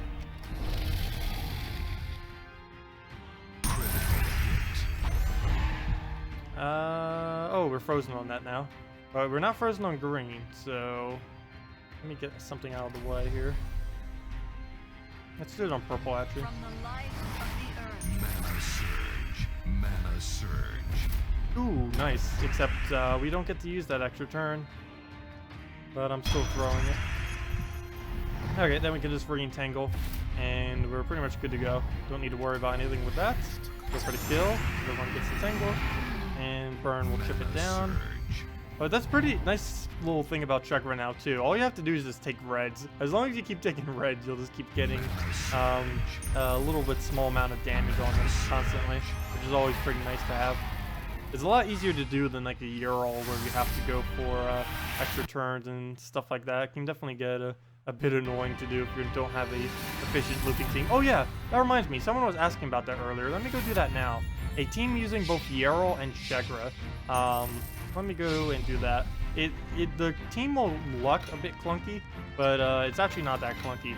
I say that because it uses almost all the exact same color, but it still works out pretty well. But we'll put an Alchemist, put a Ural, put a Hellcat. Actually, for more effects, put a Sheggra. We're using all the exact same color. But no, we'll put a Hellcat on there. You could probably put Inferno King too. Hellcat's a lot more consistent though, and you're mainly going to be using it for board control. And banner will set to actually there's quite a few options. I think I might just go double red. We'd have to be really careful with that though, because the AI is always going to take our reds if we set it to double red. But I think we'll get away with this a little bit better. We need them for Sheggra, and we'll be taking them anyways. So someone's going to be taking them anyways. So. The other thing you could probably get away with is double brown or brown red. But we'll try it with double red and see how that pans out for this battle. Okay, we got most of that up in one turn. Really nice. We'll just go for a little rest of that. Throw down our Hellcat. We'll go for skulls. And yes, we do have the Hellcat alignment, looks like. Where should we use that though? It looks like green. We'll be able to get a pair there, and another pair over here. That'll work out. Take the other one, get our Ural going. Once the Ural goes, we just burned the entire enemy team. Actually, we almost did already burn the entire enemy team. But I guess we'll throw out bomb bots first. They're going to do a lot of damage to us. No extra turn. But we got our Hellcat up. Pretty much any Ural cast is going to get your Hellcat up if that's the only yellow that you're using on the team, which is why I tend to use them both together. Almost every time I ever use a Ural, I tend to have a Hellcat on it. Unfortunately, the board is only giving us yellow. I think I'll deny it, mainly because it will give our entire team the mana we need. And we can kind of just board clear from here. Probably do something like a Sheggra. It'll clear out almost the entire board, and then we'll see where we can go from there. Ideally, we'd want to keep doing Dbarrel, but it doesn't look like we can get much out of the board here. So we'll just do that. Keep poking until we can get more yellow on the board. Perfect. That'll fill up our Hellcat, and as long as we can get more red, we should be good to go from where we previously were. And just keep repeating that until we win, eventually. And it doesn't even matter if your Sheggra is not up front. You're still going to be getting a lot of benefit just from having the extra burns that are a lot easier to place on the enemy team. Oops. Throw down the Ural. Okay, that completely missed. Luckily, he doesn't use yellow, though. Okay, I guess we'll throw that down. Get the manas we need. We have another one over there. Oops, I just ruined the whole little section right there. So nice 5 times. Come on, where's all our extra turns off of Ural? This board setups weren't horrible. We'll probably convert up around since he's making so many, or he'll deny them all for nothing. Okay, we'll throw that at our purples then, and that's match right there. We'll get the Hellcat into Ural, and if that doesn't do it, then we definitely will be able to do it with the Sheggra. Actually, we didn't even get enough for Sheggra. Nope. Won't really be worth trying to go for it, so we'll just throw that out. Please. There we go. Finally, we got the extra turn. And then we can just throw it out wherever. Come on, I didn't mean to do that. Hate when it swipes the gem instead of doing the ability. Because I click so quick sometimes, it doesn't want to, like, do the thing. Like, if I go and click like that, it'll sometimes... Well, the main problem that happens is I'll, like, do it towards the gap right there. Like, you can see it's hitting the gap instead of actually hitting the cast. And then I end up just, like, randomly swiping a gem instead. Oh, well. Oh, there's a match. 1 turn longer than it should have been. But yeah, that's basically Ural with Sheggra. If someone refreshed it. Too much burning? Yes, it definitely has too much burning. I can say that. There's no need to use Ural plus a Sheggra anymore. It's kind of fun because you get a lot of burning. I still prefer this as my favorite because Courage. Courage is absolutely amazing with a Sheggra now. If you don't have a Mercy, there you could put a Crystar next there. You could put an Apothecary there. If you do not have Hellcat, you can use Inferno King, but you need one of the 2. Everyone has a Courage, even if you don't have a trade, it'd still be good to use. Because you're not really even using Courage too much for his final ability. You are, of course, because you're doing Skull Spam and stuff. But the main thing you're using him for is the fact that he has a 4 times boost ratio for every single burning enemy. And that is a lot of extra stats. That's a total, if you have the entire enemy team burned, that's a total of 16 additional attack per cast that he does to all of your allies. Of course, he does have Impervious on 1, so the most you can get is 12 additional attack per cast. But still, that's some really hefty extra boost.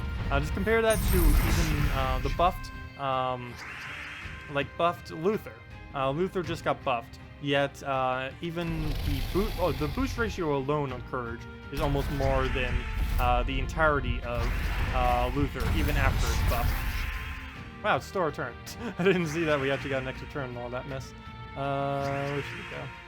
Guess we'll take the manas. They fix your login issue, or is it corrected itself? Either way, you can now play again without turning off your malware bites. I don't know if it might have fixed itself. If you send a support ticket, they likely would have replied to you back on mail if they actually changed anything. If they did not reply back to you, then it might have just happened when they did the Monday update. Because they do a mini update whenever the event rolls around. Sometimes they do it a little bit before the event itself, but they normally do a really small mini update every single week. Normally it doesn't change much as far, well, it changes whatever the event has. They don't normally do any bug fixes during it, but hey, maybe they did this time. You never know. Oh, hello, Nate. Welcome back. Okay, his turn is going to go on for a little while here, but as long as he doesn't get full mana and an extra turn on top of that, we should be fine. And we can just Sheggra him for the win. And does it land? It does land with way overkill. The main issue with the team I'm using right now is if we lose Sheggra, we lose a lot of speed potential with the team. Also, when I was making the background, or putting the background into the thing, Zejin has a pretty nice background for the thing. I never really took a look at it, but it's actually, because Zejin, you normally look at Zejin, and it's like, oh, just kind of like some kind of goblin place. But I never really noticed that it's like, has the boat and everything. It's like a docking area, has like mountains, has like nice little ocean area. I never really noticed it that much until I had to make it for my background right now. But the main reason is, like, from this screen, you don't really get to see so much of it. The troops blocking most of it, the interfaces. You don't even get to see, like, the bottomish area from it. This image is actually a lot bigger than what it shows right here. Because it's just being blocked by, like, this bottom bar and stuff. It looks pretty cool. It's like this whole little village-like thing.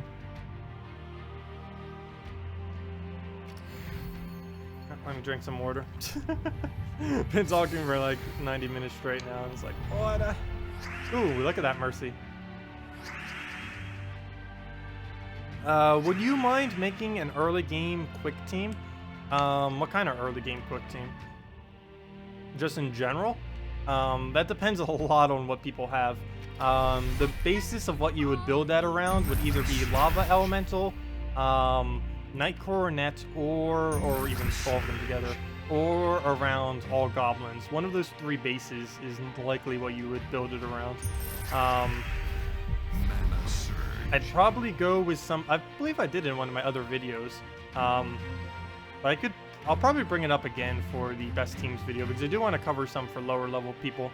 But if I'm not mistaken, the team, and I mentioned it earlier, and it still actually applies in the current meta as well at this moment in time. But it was I'll give him some more. It was Night Coronet, Lava Elemental, Hero with Creeping Death, and one other troop that I can't remember off the top of my head. I think it was Goblin. Yeah, it was Goblin. Because that's something that pretty much everyone has, and it's extremely potent. Plus, it upscales when you get traits on it. Not everything upscales pretty well, but that does. Night Coronet, Ranger, Alchemist, Ranger. Yeah, spamming Ranger is also pretty good. You can even just do Ranger, Alchemist, Ranger, and get away with it pretty easily. Oh gosh, it's still his turn. I think he just won then. He might have just won with that Devour. Night Coronet, Ranger, Alchemist, Ranger. Yeah, you use the Night Coronet for your tank if you can get it traded, and then you just tear away with the Rangers. Ranger, even after they nerfed it, is still insane how powerful it is in the early game.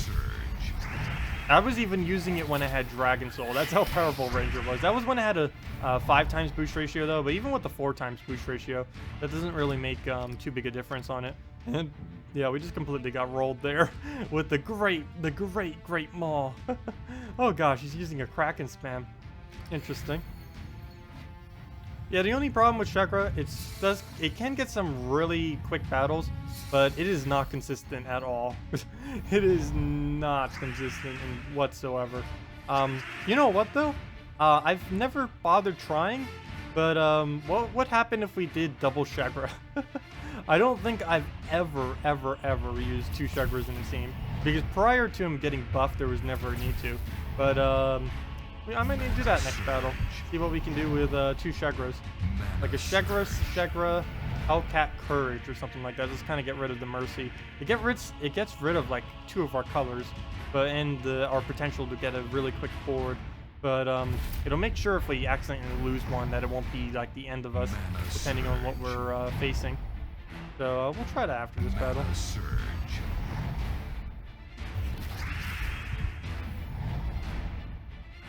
You had max level Dragon Souls for your 1 trophy. That could be really annoying. Another pretty annoying one that you could get early on in the game is if you're up against a Kristarnex. Kristarnex is really strong since he can summon and has stone skin and is just so tanky. They can basically make a whole team up against you when it's only a 1 versus 4. And then it becomes a 4 versus 4 and then it somehow wins. It can be pretty devastating. Cabarrus is kind of like that too.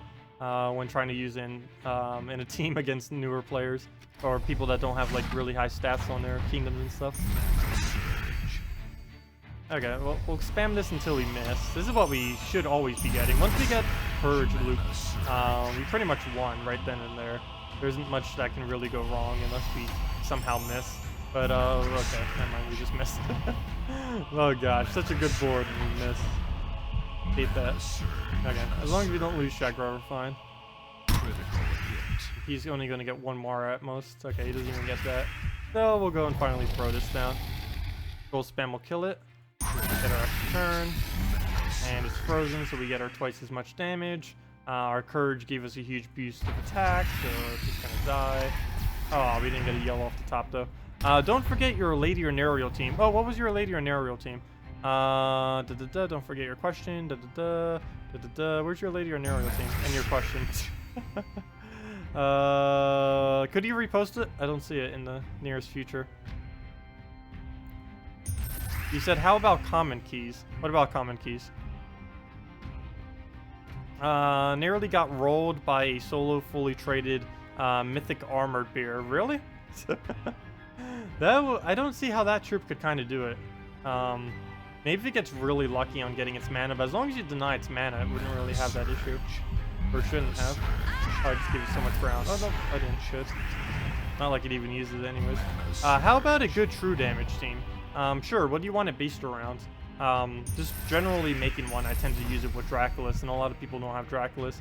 Another one I tend to build it around is Crimson Bat, but a lot of people also don't have Crimson Bat. They're both the main two that you use as far as like the strongest in Gems of War. There we go. Gets it down, and down for the counts.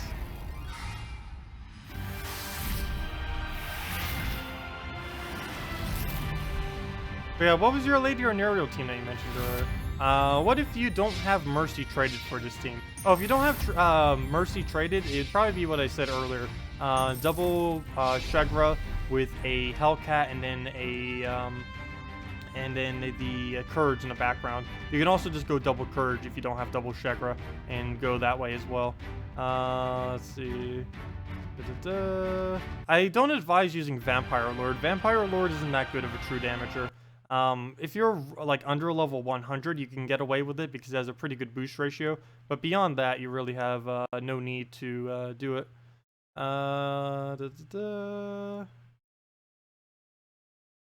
Oh, what goes with Lady or Nariel? You mainly use Lady or Nariel with Hydra. There isn't many other teams you'd really bother using. Hydra's the only thing that has a really nice HP boost ratio that would be extremely viable with it. Something else that you can kind of get away with is using it with Def, because Def also has an HP boost ratio much lower than Hydra, but it will at least be able to fill it mana. But those are the only two troops you really use it with, is Def and Hydra, and if you're making all Forest of Thorns teams, those are like the only instances that it kind of gets shoved in there. What other thing? A good true damage team. What did you want me to build the true damage team around? Again?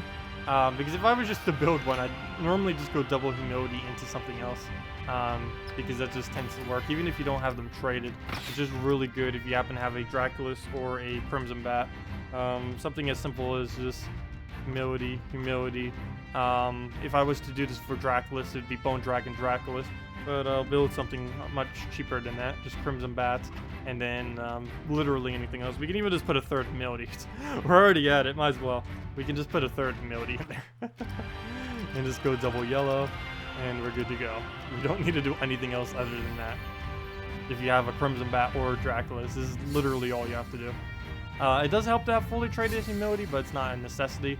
The only necessity is getting the humilities to loop, so you can start getting magic buffs on whatever your all AoE true damage is. That, Vampire Lord, Succubus, and Vampire Lord. Yeah, that could end up working out. Oh gosh, we can't drop it. We'll just take that, I guess. As long as he doesn't take our yellows, we should be fine here. We'll take that. Need more yellows on the board. Would be really nice if we were up against a Mercy with this team. Of course, you could put another troop in here to make it work. I just wanted to make it as cheap as possible. We could probably put an Alchemist in at least, just so we could get mana a bit quicker. Probably would have been a good idea. I've actually have already shown it with that before. Let's see. Oh, no problem for the troop help suggestion. Some of them this stream haven't been the greatest though. Like this one definitely needs an alchemist in it. I've even showed it before with an alchemist. I don't know why I didn't bother putting an alchemist. Alchemist is plenty cheap enough to use. I just figured I'd go with all humilities just to mess around. But once we get to humilities looping, that is when this team really takes off. Magic buff, exactly what we need. Oh, exactly what we need here. Come on, keep going, keep going. Ah, I didn't get it going. Oh well. Well, our whole, how have they not hit that guy dead yet, or with the stun? They did all that and haven't bothered stunning it yet. Nice. But as you can see, the whole premise of this team is just to be able to do that. So yeah, that's humilities. Feeding a Crimson Bat or a Draculus. You can do that with single target true damage as well. I wouldn't commit a whole team to it though, because it would take a lot longer. Obviously with all full AoE that hits all enemies, you do it in one cast instead of 4, which is a lot quicker obviously. Okay, well, this team, should we just throw the dragons at them? Was there any other team? Let's see. It's 2 AM and you have to sleep have a nice evening. Oh, good night, Nuno. See you later. Yeah, we'll be going for about another half an hour or so, and I'll probably be doing the same. Heading to bed pretty soon. Let's see, what should we throw against it? But yeah, if any of you guys have any other questions or teams you want me to do, feel free to leave them all in chat. You don't have Crimson Bat yet, but you can work with the rest. Let's do... you said Knight Coronet, Archer, Alchemist, Archer. Yeah, someone ended up saying that one. The Knight Coronet, Archer, Alchemist, Archer. The one I was saying earlier was this one. But using Ranger is pretty good too. It was this team. Knight Coronet. Lava Elemental. Goblin or Ranger. We'll throw in Ranger because everyone loves Ranger. And Creeping Death. Creeping Death you get for 250 wins on the Necromancer class. Ideally, you would use Sorcerer class. Realistically, you would only have the first trait, which is Magic Link. But out of any single class, it has the best first trait, so it still works pretty well early on in the game. As far as banner choice, we'll want to set this to a green, brown, this particular team. You could also set it to green, red. Main reason I do green, brown, though, is because he has a boost ratio based on red, so you don't actually want to take red. You want to keep as many of them on the board just so you can get a little bit more damage off of him. But yeah, as far as early game teams are concerned, you can build this relatively easy. It does use 2 ultra rares, and this weapon may take you about a week or 2, or maybe even 3, depending on how casually you are playing. But it's pretty solid, and it scales really well into mid-game. It doesn't work too well late game. We could probably still win with it. It's definitely not the most efficient thing we could be using. The main downside of it is it has no soul farming whatsoever. Doesn't have soul farming, doesn't have gold farming. But as far as like win rate wise, this is going to be pretty consistent early on. True damage without Draculus or Crimson Bat. Sure, I can do something like that. Actually, I think I did a whole video on that. On my... Actually, let me just go get the video, because that'd probably explain things better than me trying to just scramble to make teams right now. Let me go find that real quick, because I did a whole video on my Let's Play account of just early game true damage teams, because some people were requesting for it for a while. So let me just go get that video. It would be a lot more efficient for me to do that. Let me go find that real quick. I believe if I just type in true damage into my YouTube thing, it'll show up. Oops, that's not what I meant to click on. True damage. And there we go, true damage teams. Found it. Found it. This one right here. I believe this is the right one. Pretty sure it is. Looks like the right one. So let me just throw that into chat. Oops, now that tab is in the way. That one right there. Yeah, I did it on a Let's Play video on my Let's Play account. I don't believe I used anything above ultra rare rarity, if I'm not mistaken. They're really, really easy to build them. Yeah, that'd be a lot easier just showing that than trying to think of some off the top of my head. How would you change 2 times Gorgotha, 2 times Draculus? with Kraken Banner. I'd probably replace out one of the Gorgulthas for a Dragon Soul if you happen to have one. If you do not have a Dragon Soul, I would say replace it out for a something that feeds Draculus mana. I'm just trying to figure out what uses the less amount of conflict. I think it would be Greenseer? Greenseer or Valkyrie? Probably Valkyrie because you'd actually gain souls. Oh no, Valkyrie would have full conflict though. So it'd be Greenseer then. So you use purple. So I believe that would cover every color then. Yeah, red, blue, green, yellow, brown. Oh wait, that one. Purple. Covers all or all but one. I can figure it out by not visually seeing it. But yeah, you'd use either a Greenseer or Alchemist in that. I wouldn't. You never have any need to really use double Gorgultha. I find it to be a waste more often than not. Putting 2 Gorgulthas into a team. It's just making the team too slow. It's better to give something that can actually feed something in your team mana, rather than just putting a second Gorgultha into it. Mana surge. Okay, not much we can get out of that. He'll take a skull. He might, depending on how he takes it, we might get a skull out of it, and we do. So I'll probably take that just to get him dead, so we don't have to deal with his cast. And we'll just take some manas. Surge. Good, we get the extra turn off the top. We get a skull. Oh, we gave him yellow though that I could have taken. I need those yellows. Oh, we got entangled. Don't think that's really gonna change anything though. Manas, where are you? I really want to swipe that purple, so I'm going to, but we didn't get enough.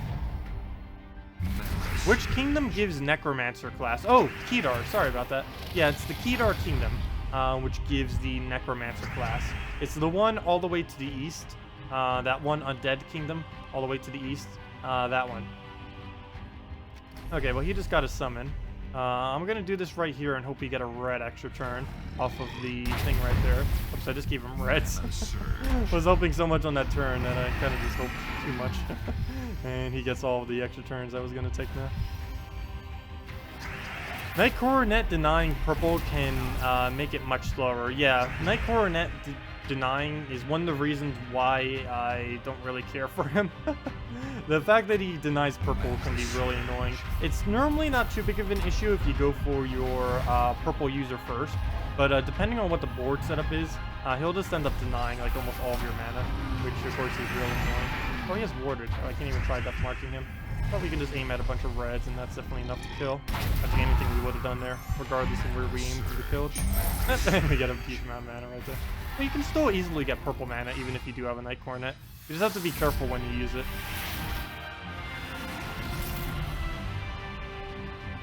Good team for Rockworm looping. Well, for one, you would want to make sure you don't go up against anything that uses a freeze. I'm also not going to use that team because they have too many good brown users up front. But we could probably get away with it well in this. He does have a freeze, but I think we can get away with it. As far as teams, I normally just build around a full-blown KZL team I tend to just stick with.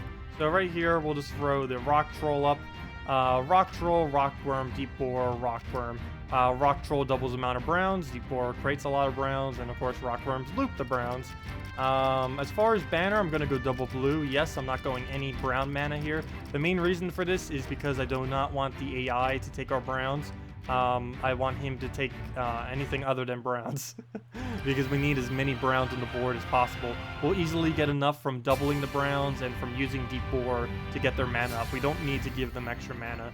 I need the AI to try taking a color that's not brown. So setting our banner to a +2 blue when we already have a +1 blue, this not only will help get him up in one turn like this, like that, but it will also help in just making sure he doesn't take as much of our browns. So we'll take this over here. It's probably going to miss. There's like almost none on the board, but we do need to populate somehow. So we'll put that down. Start getting our Rockworm up a bit. Might need to go for the Rock Troll. He's still going for our browns. That didn't even change anything. Gosh. Well, that's going to be a little annoying because he's probably going to successfully get that off. For that reason, I'm probably just going to go for the Rockworm here. So we'll do just that. He'll go for the Bone Dragon. That'll get a kill, most likely, even against Stone Skin. He's gonna get, gosh, he's gonna get like 3 more skulls now. Okay, probably only 2. Hopefully that does not die to Death March. Mana surge. As long as we can get the Bone Dragon killed, we should be fine here. But Rockworm teams are really, really slow this late in the game. I'm probably going to lose, even if I do get this looping. I'm probably going to lose just because it's not going to be enough damage to kill out his team. His Courages create way too much life for me to try rockworming them. But earlier on in the game, you can get away with a lot using rockworms, mainly because the amount of damage they do is actually pretty consistent compared to the type of HP and durability you'll be up against. Well, you can still get kills here. It just takes forever longer to do so. But as you can see, once you get a board like this, you can pretty much indefinitely keep spamming. For the most part, you will eventually miss, but like right here in this clumpiness, should be able to. This will probably be the last one we can get off. Nope, actually, because we got a pretty nice one there, we should still be able to get another one. So that's good. So what's our board condition now? Still a really nice board to cast it. It's basically based on how many good big clumps you have. It's basically how good it is. Like right now, it's still okay, not as good as the previous one. But we have a section there and there that have a pretty good chance of being able to get it. This area over here also has a pretty good chance. We do miss. Once you kind of realize the kind of boards where you will and will not get a rockworm on, then you can just use rock troll or a deep bore on the ones that you know you won't be able to. Like this one's pretty good, even though they're a little bit more separated. They have sections where there's a lot of chances where extra turns can be set down. So we'll throw that down. As you can see, we do get one. Similar again, it has that nice little checkered pattern that works really nice for trying to land these extra turns. Ooh, that brown that just denied there makes me slightly hesitant to do it now, but we do have the checkered pattern. Whenever you get that nice checkered pattern, it is absolutely perfect to do rockworms. And we do get it over there. Still decent, so we'll throw it down again. You just really need to kind of learn when it's the kind of pretty good to do it. You still miss, obviously. It's only 7 spawn. If it spawns something like 9 or 10, it would pretty much always work. But like on this board right now, we absolutely would not want to use a rockworm on. It's almost guaranteed to miss on this board. Even with these 3s and 3s, that's just way too inconsistent. So we'll throw that down. I normally do it all the way to its right or the left, just so we can get more browns on the board. It does unfortunately miss though, but we had to get more browns on some ways. We lost our rock troll, so that's the only option we had. Ooh! Oh good, it's still stunned. That would have been really annoying if it would have froze us right there. This team being frozen is almost the death of it, because rockworms obviously can't loop if they're frozen. I'm gonna take this way. We could take it for the brown, but obviously we want to keep browns on the board. We'll just swipe that. Okay, we need to make sure he does not get skulls now, or he's gonna freeze us. Just throw that down. Not really a good board, but we just need to get the damage off at this point. Again, this is also going to be a horrible board, but we just need the damage. We have no other way to damage. It's all rockworms. Something else that rockworm may be pretty good with now these days, now that Taraxis got buffed, I haven't bothered using rockworms with Taraxis. No one really bothered using that combo much, mainly because it wasn't really worth it. But I think now it may be worth it. Mana surge. Let's take a skull. I really need this thing to just die already. We'll take the purples first for no reason, except to try to get more browns on the board. Ooh. Okay, well, we'll throw that down. Missed the extra turn over there. He's probably going to drain our mana somewhere.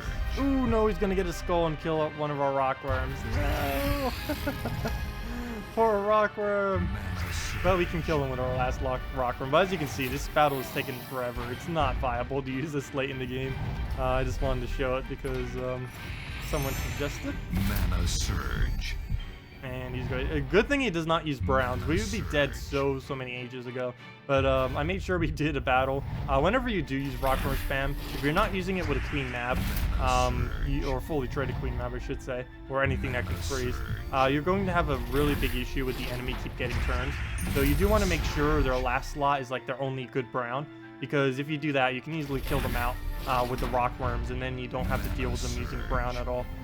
Which is a pretty big issue if they end up getting huge amounts of brown, because you can see we've already gave him like over 150 mana worth of brown, but we were able to kill his brown user pretty much from the start of the battle, so it didn't really matter how much we gave him. But yeah, this works a lot better earlier on in the game. As you can see, this late in the game, it takes like, what was that? 6 minutes, 7 minutes? Definitely not worth it time-wise, but it does still work. And that's generally what you build it around, with deep boars in it. Could put a Gorgolfa up front if you really wanted to, or just stick with something like the Rock Troll, or whatever else you really wanted to do. You could even do triple Rockworm with a deep boar, such as Rockworm, deep boar, Rockworm, or something of the such. Yeah, actually, Ronix just mentioned something like that. Can you try Coatl, Dragonian Monk, Dragontar, and Dragonian Rogue? Sure, we can try that. Seems a little bit towards the weaker side. Might need to dodge the Bone Dragon. But it might end up working out earlier on in the game. Oh gosh, why does it keep doing that? I'm glad that doesn't happen on video. It hasn't happened on video for a while, and one time it did, I just ended up restarting the footage when it happened recently. But for the most part, it's just been happening on stream, that repick issue. Well, there's River Song with a bunch of orcs and goblins. Interesting. Have never seen that composition before. But let me go do the suggest the team then. Throw that in. What do we have here? We need to go and where to go? The Rainbow Snake. Oh wait, there it is. Coatl. I believe it's Coatl, right? It says Coutl. Yeah. Just lacks the A. Dragonian Monk.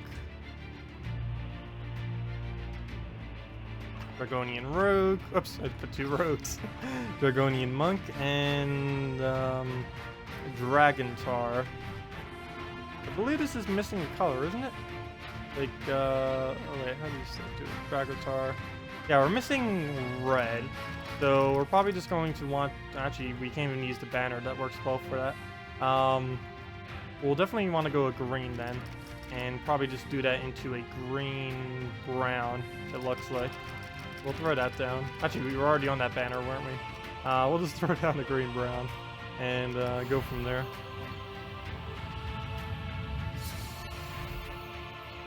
I could see it being okay if we're not up against a Bone Dragon. The main concern I could see with this team is we are extremely skull dependent for everything that we do.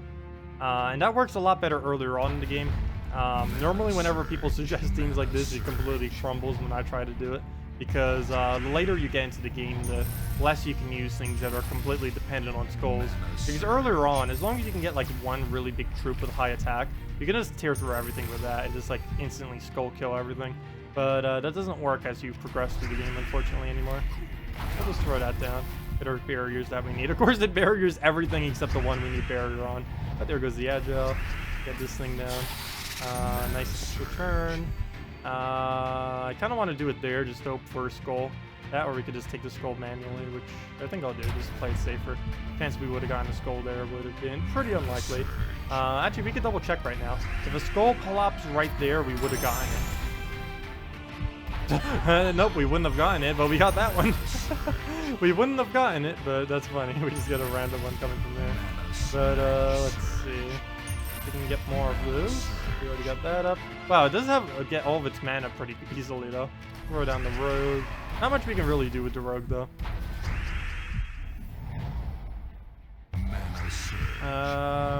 Let's see. This boosts on the yellow, right? Yeah. So we'll just throw this over here. Hope for a green. Hope for a skull. Either of which would be great. Ooh, nice. We get the yellows over there. We get the green. Might just throw it back on that row. Move some of it out. Move some of it out. Now we'll do it. Come on, skull or skull. We had 3 chances here. There we go. Oh, and we even got the extra turn down there. I didn't even notice that one. I guess we just take a skull. But yeah, as long as we face teams that don't actually have anything that can counter us out. Like if you had a Bone Dragon, this wouldn't even try considering using this. But well, it actually is going okay. Definitely is going decently. As long as we just keep spamming the Dragonian Rogue until we get one-shots from our everything we do, pretty much should be good to go. Oh, that was useless from the Coatl. I really hate that they made the Coatl so not viable. There's some instances where it can kind of be okay, but more often than not, it just backfires like crazy. because you need to have a high number of every single color on the board. One thing that Quato is actually surprisingly good with, I don't know if they'll ever be in a combo together, because currently there isn't really anything else that synergizes too well with it. But Quato plus, oh, what's his name? Because he's like never used at all. I completely forgot what his name is. Fenrir and Quato. Fenrir is like almost never used. But if there's ever any two other troops that could synergize amazingly with those two, they could make a pretty devastating team. Currently, there's not much that really synergizes with either of them, though. There used to be a lot that synergized with Fenrir. He used to be one of the most overpowered troops in the game because he could endlessly loop with teams. But then they end up changing his color from the team that he looped with. Plus, they nerfed like the weapon that it was mainly used with. And then it's like, oh, nope, not good anymore. And then it kind of just crumbles from there. But all we need now is just a skull or two. Should be good to go. There's one. Where's two? Well, we got pretty lucky so far. Let's see what happens if... Oh, wait. No, we can't drop it. Let's see what happens if we do this. Come on. Need that skull. Not a... Oh, gosh, not a single skull even fell. Take our greens. And there we go. Oh, fell. Good thing that wasn't an actual move.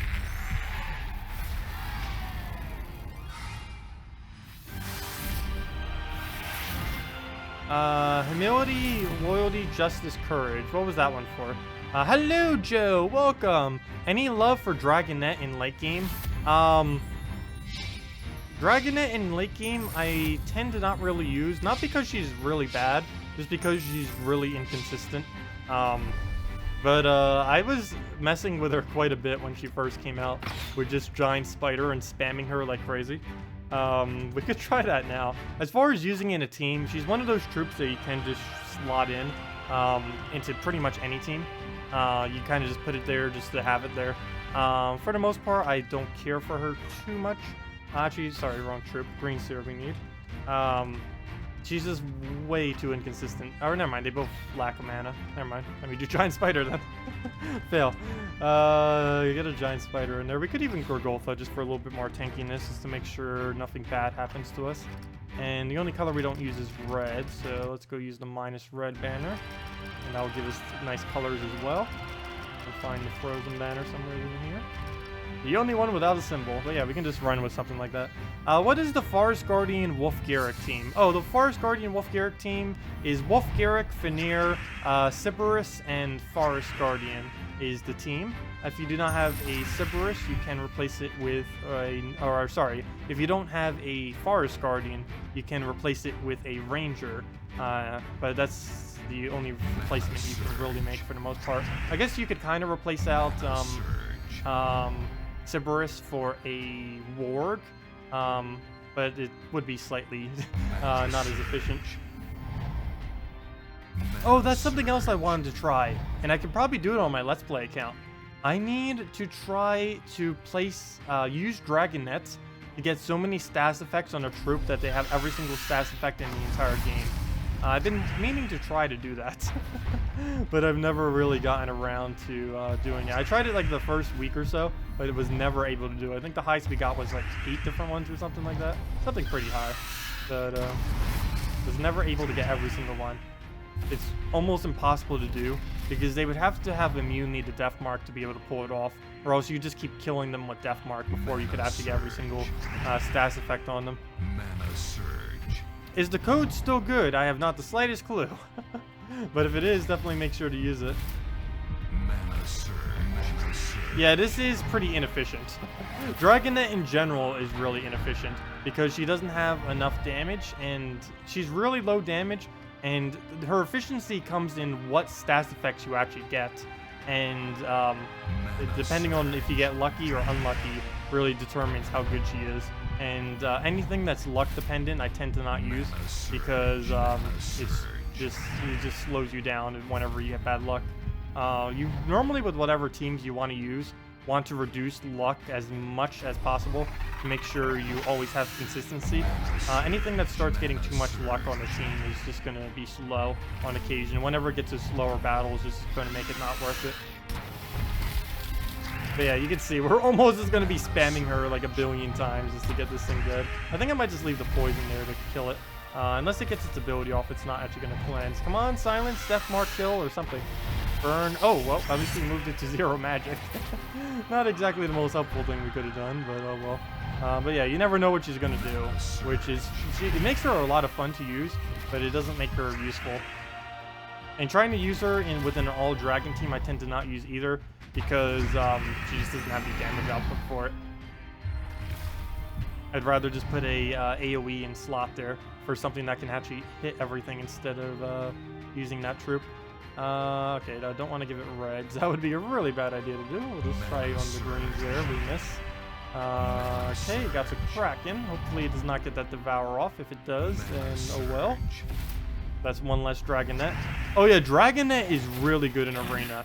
If you do have the ability to draft a Dragonet in Arena, definitely go for it. There are sometimes some other ultra rare picks that are better than it, but Dragonet is definitely really good in Arena because it can get extremely devastating stats effects like Poison Burn, Death Mark. Well, actually, pretty much every single one of her stats effects is really effective in Arena. In a normal battle, it isn't as effective, but definitely in Arena, it can have a lot of potential. Because most stats effects are better when they're downscaled towards lower values. And of course in Arena, everything is lower values. Because in Arena, we could just let something sit once it gets burned and we don't even need to worry about it. Same as Poison. But of course in a normal battle, at least this late into the game, we have to keep worrying about them. Oh, I should have done it on brown. Or on red. But I don't even use red. I have no clue why I haven't converted out red a single time this entire battle, even though we don't even use it on our team. Okay, we'll just throw, come on, get a good stats effect, like Death Mark. We haven't gotten a single Death Mark yet. We keep getting the most useless ones. We got an Entangle almost every single time, and we don't even have any need on this team to get Entangle. We have a Gorgultha. That was the whole point of Gorgultha, just so we don't need Entangle or something else. Well, there goes our Gorgultha. Well, I guess now we need Entangle. Oh, we'll throw that down. Thick-headed. Well, we got stunned, but Thick-headed stopped it. Figures. Well, let's throw it again. Please get something short. Death Mark, go! Yeah! First turn Death Mark! But you can see, it's just completely random on if she is good or not. But more often than not, she's not useful. This is why you don't see me using her that much. We could try putting a different dragon in and doing more damage, but at that point, it's pretty much just that troop doing everything, rather than her doing anything. And it would completely defeat the point of even using her in a team. Could I do a team with Scion first slot? Sure, I can do a team with Scion first slot. Scion first slots, I don't use too often. There's a lot of things I can counter. The most notorious one, as far as what a fully traded,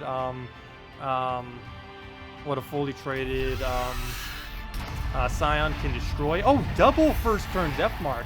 Oh, there goes her luck. But the main thing that, what was I saying? Oh, Scion first slot is used to counter is Gorgultha. That's about the absolute best thing. Let's see if I can actually find one. Carnex wouldn't be too bad to counter either. But let me see if I can find a Gorgultha, because that's about the best thing that it can counter. Oh gosh, stop with the loading screen.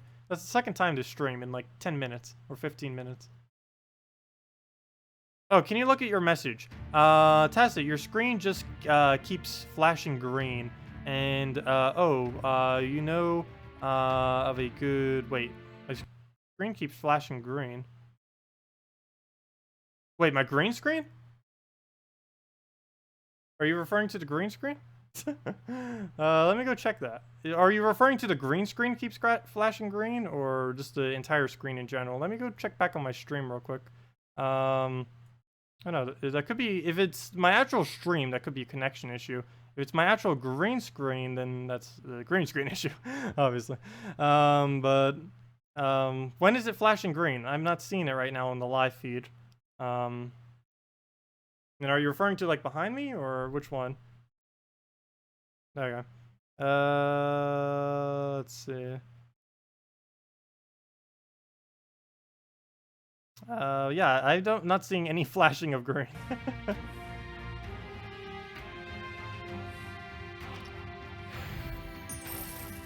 yeah, let me go do the Scion team.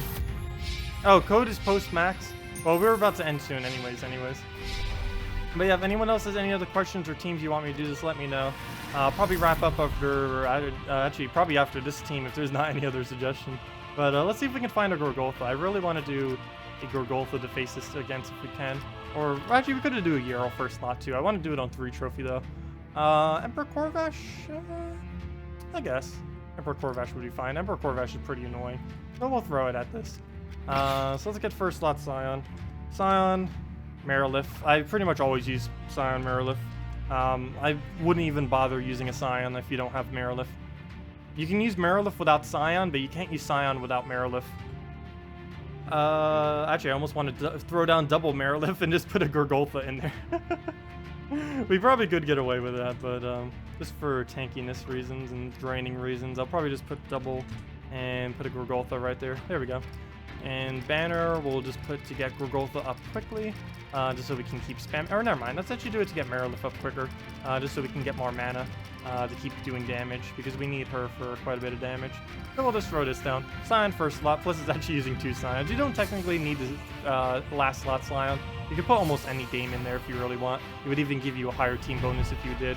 But just want to get the extreme mana drain. We're already doing a Scion team, we might as well go all out with it. It would also be good if they actually had an empowered first slot. Most people don't put their empowered troop in first slot though. That you basically never see. There goes Mercy. I didn't even bother to check alignment. I believe it misses though. Ooh, look at that sweet miss right there. We'll take that, get all of our manas, and not even gonna bother with the skull or those yellows. We'll just load it all. Get our Marilith up, and then we'll just throw the blades down. And yeah, we'll just have to keep an eye on skulls. Whenever he starts getting close to mana, we can just throw that down. Though this battle, he might not get close. We have enough mana looping that he should be constantly with no mana. So that'll be pretty good. You can put double Marilith too. I'm just kind of concerned that we might lose the first Scion, which will bring us down to almost no colors. Mana surge. Rockworm works well until it doesn't. A lot of teams tend to be like that have the loop ability without actually having a freeze on the team. They're really good until they miss. Then you basically lose the second they miss, especially if they miss too hard. A lot of teams tend to be like that. Even a lot of the Guardian teams can sometimes be like that, depending on how you use them. But it just comes with it, trade-off of them being good.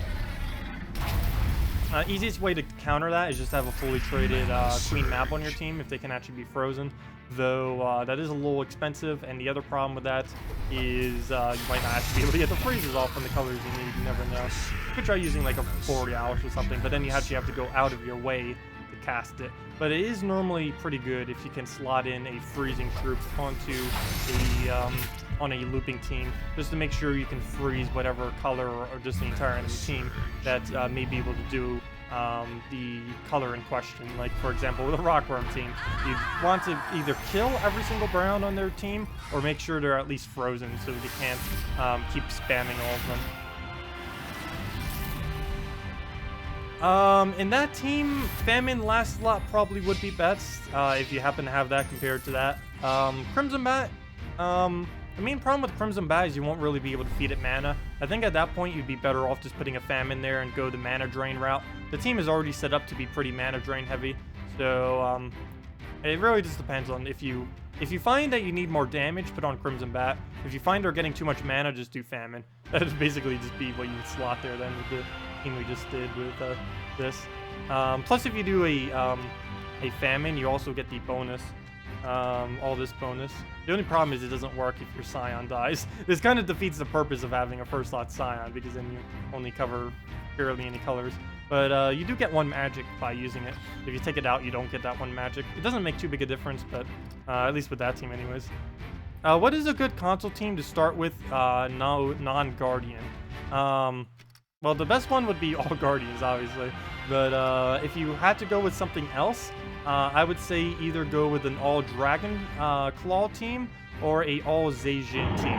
Also, thank you, Ted Williams, for the subscribe. Much appreciated. An all Zhejian team would be something like I'm not gonna do these two right now, but would be something like a Goblin.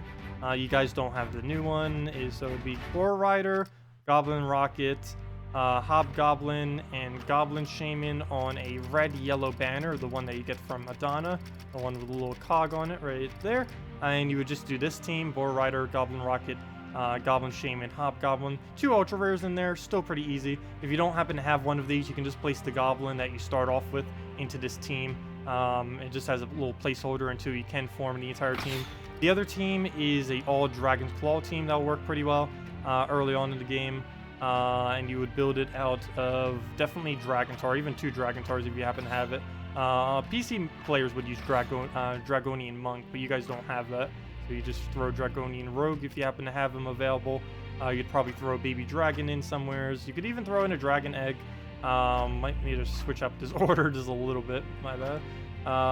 Let's see. Yeah, there we go. That's the correct order. Dragon, Baby Dragon, common, Dragon Egg, common, Dragontar, rare, and Dragonian Rogue, ultra rare. So this would be the other team you'd build if you just needed something pretty cheap. And if you lose your first slot, your Dragon Egg can make another Baby Dragon and you're back to normal.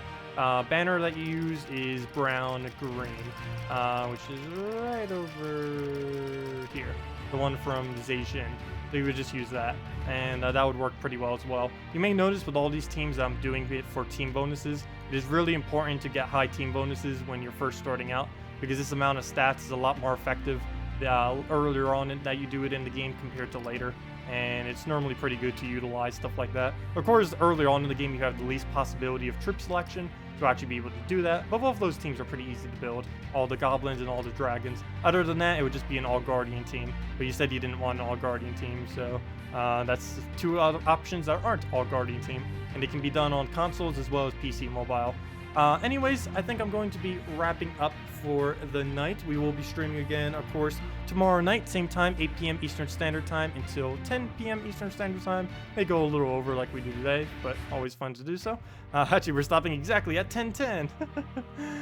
Anyways, other than that, we'll have another redeem code about halfway through the stream. Other than that, we'll also have our stream on Friday and Saturday, as always, 10 a.m. to 4 p.m. Eastern Standard Time. So yeah. Anyways, I hope you all have a wonderful, wonderful week. If you guys have any other questions, feel free to just leave it till next stream or just on any of my videos. Other than that, hope to see you all later, and have a good day. Goodbye, everyone.